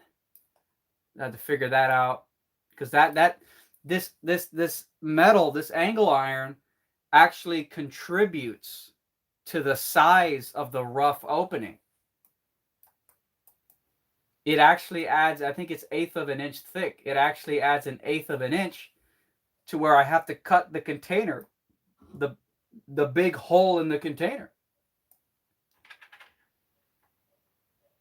So, you know, you can't just go there and just cut out a hole. It's got to be precise. So that was February. A lot of that was just designing, figure out all these details. The devil is in the details. It really is. It really is in the details. You know, the framing here, you know. What's the size of these gaps where the shims go? How do you close this gap? Spray foam insulation on the interior. Silicone caulk on the exterior. You know, it's just, I basically had to become a freaking door scientist. I mean, it's crazy how much there is to this stuff. So that's what I thought I was calling. That's what I was calling it. I was calling it door science. So there's that, and then obviously, probably the last 2 weeks of February was the lumber phase. So then I started, you know, just the lumber. And then now here I am, March 1st, and so the lumber arrives in a few days, and then so once the lumber gets here in a few days, it's going to be time for just, you know, I'll be epoxy sealing the floor in the next few days. Then the lumber gets here, and then it's just time to start framing the house. So I'm like, okay, well, I'll start framing. You know, I don't know how long that's going to take. Is it going to take all of March? Is it going to be the middle of April till I'm done framing the house? Is it going to take all of April? That leaves me May, June, July. That leaves me about 2.5 months, because the whole reason July is my deadline is because the RV permit that allows me to temporarily live on the land while building the house expires. You only get 1 year to do that, to live temporarily on the land in the RV. After 1 year, the RV permit expires, and you can't live on your land anymore temporarily while building the house. So I don't want to have to go park the RV, 30-minute drive away at the nearest RV park, and then have to drive 30 minutes in to come build my house. It's pretty freaking annoying, to be honest. But if I can be done by July, it won't be a problem at all. So that's why. And the RV permit expires mid-July. So it would be 2.5 months. So I don't know. I don't know what's gonna happen. I don't know how long this stuff is really gonna take, but I just gotta have to keep going. Got to keep going.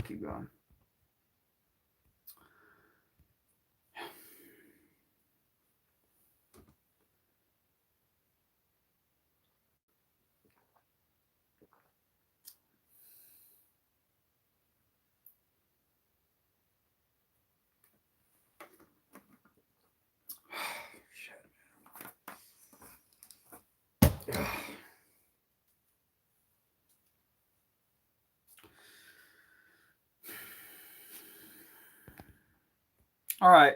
Well, that's it for tonight, guys. I want to say thanks to everybody tuning in. Like I said, live stream coming up in a few days.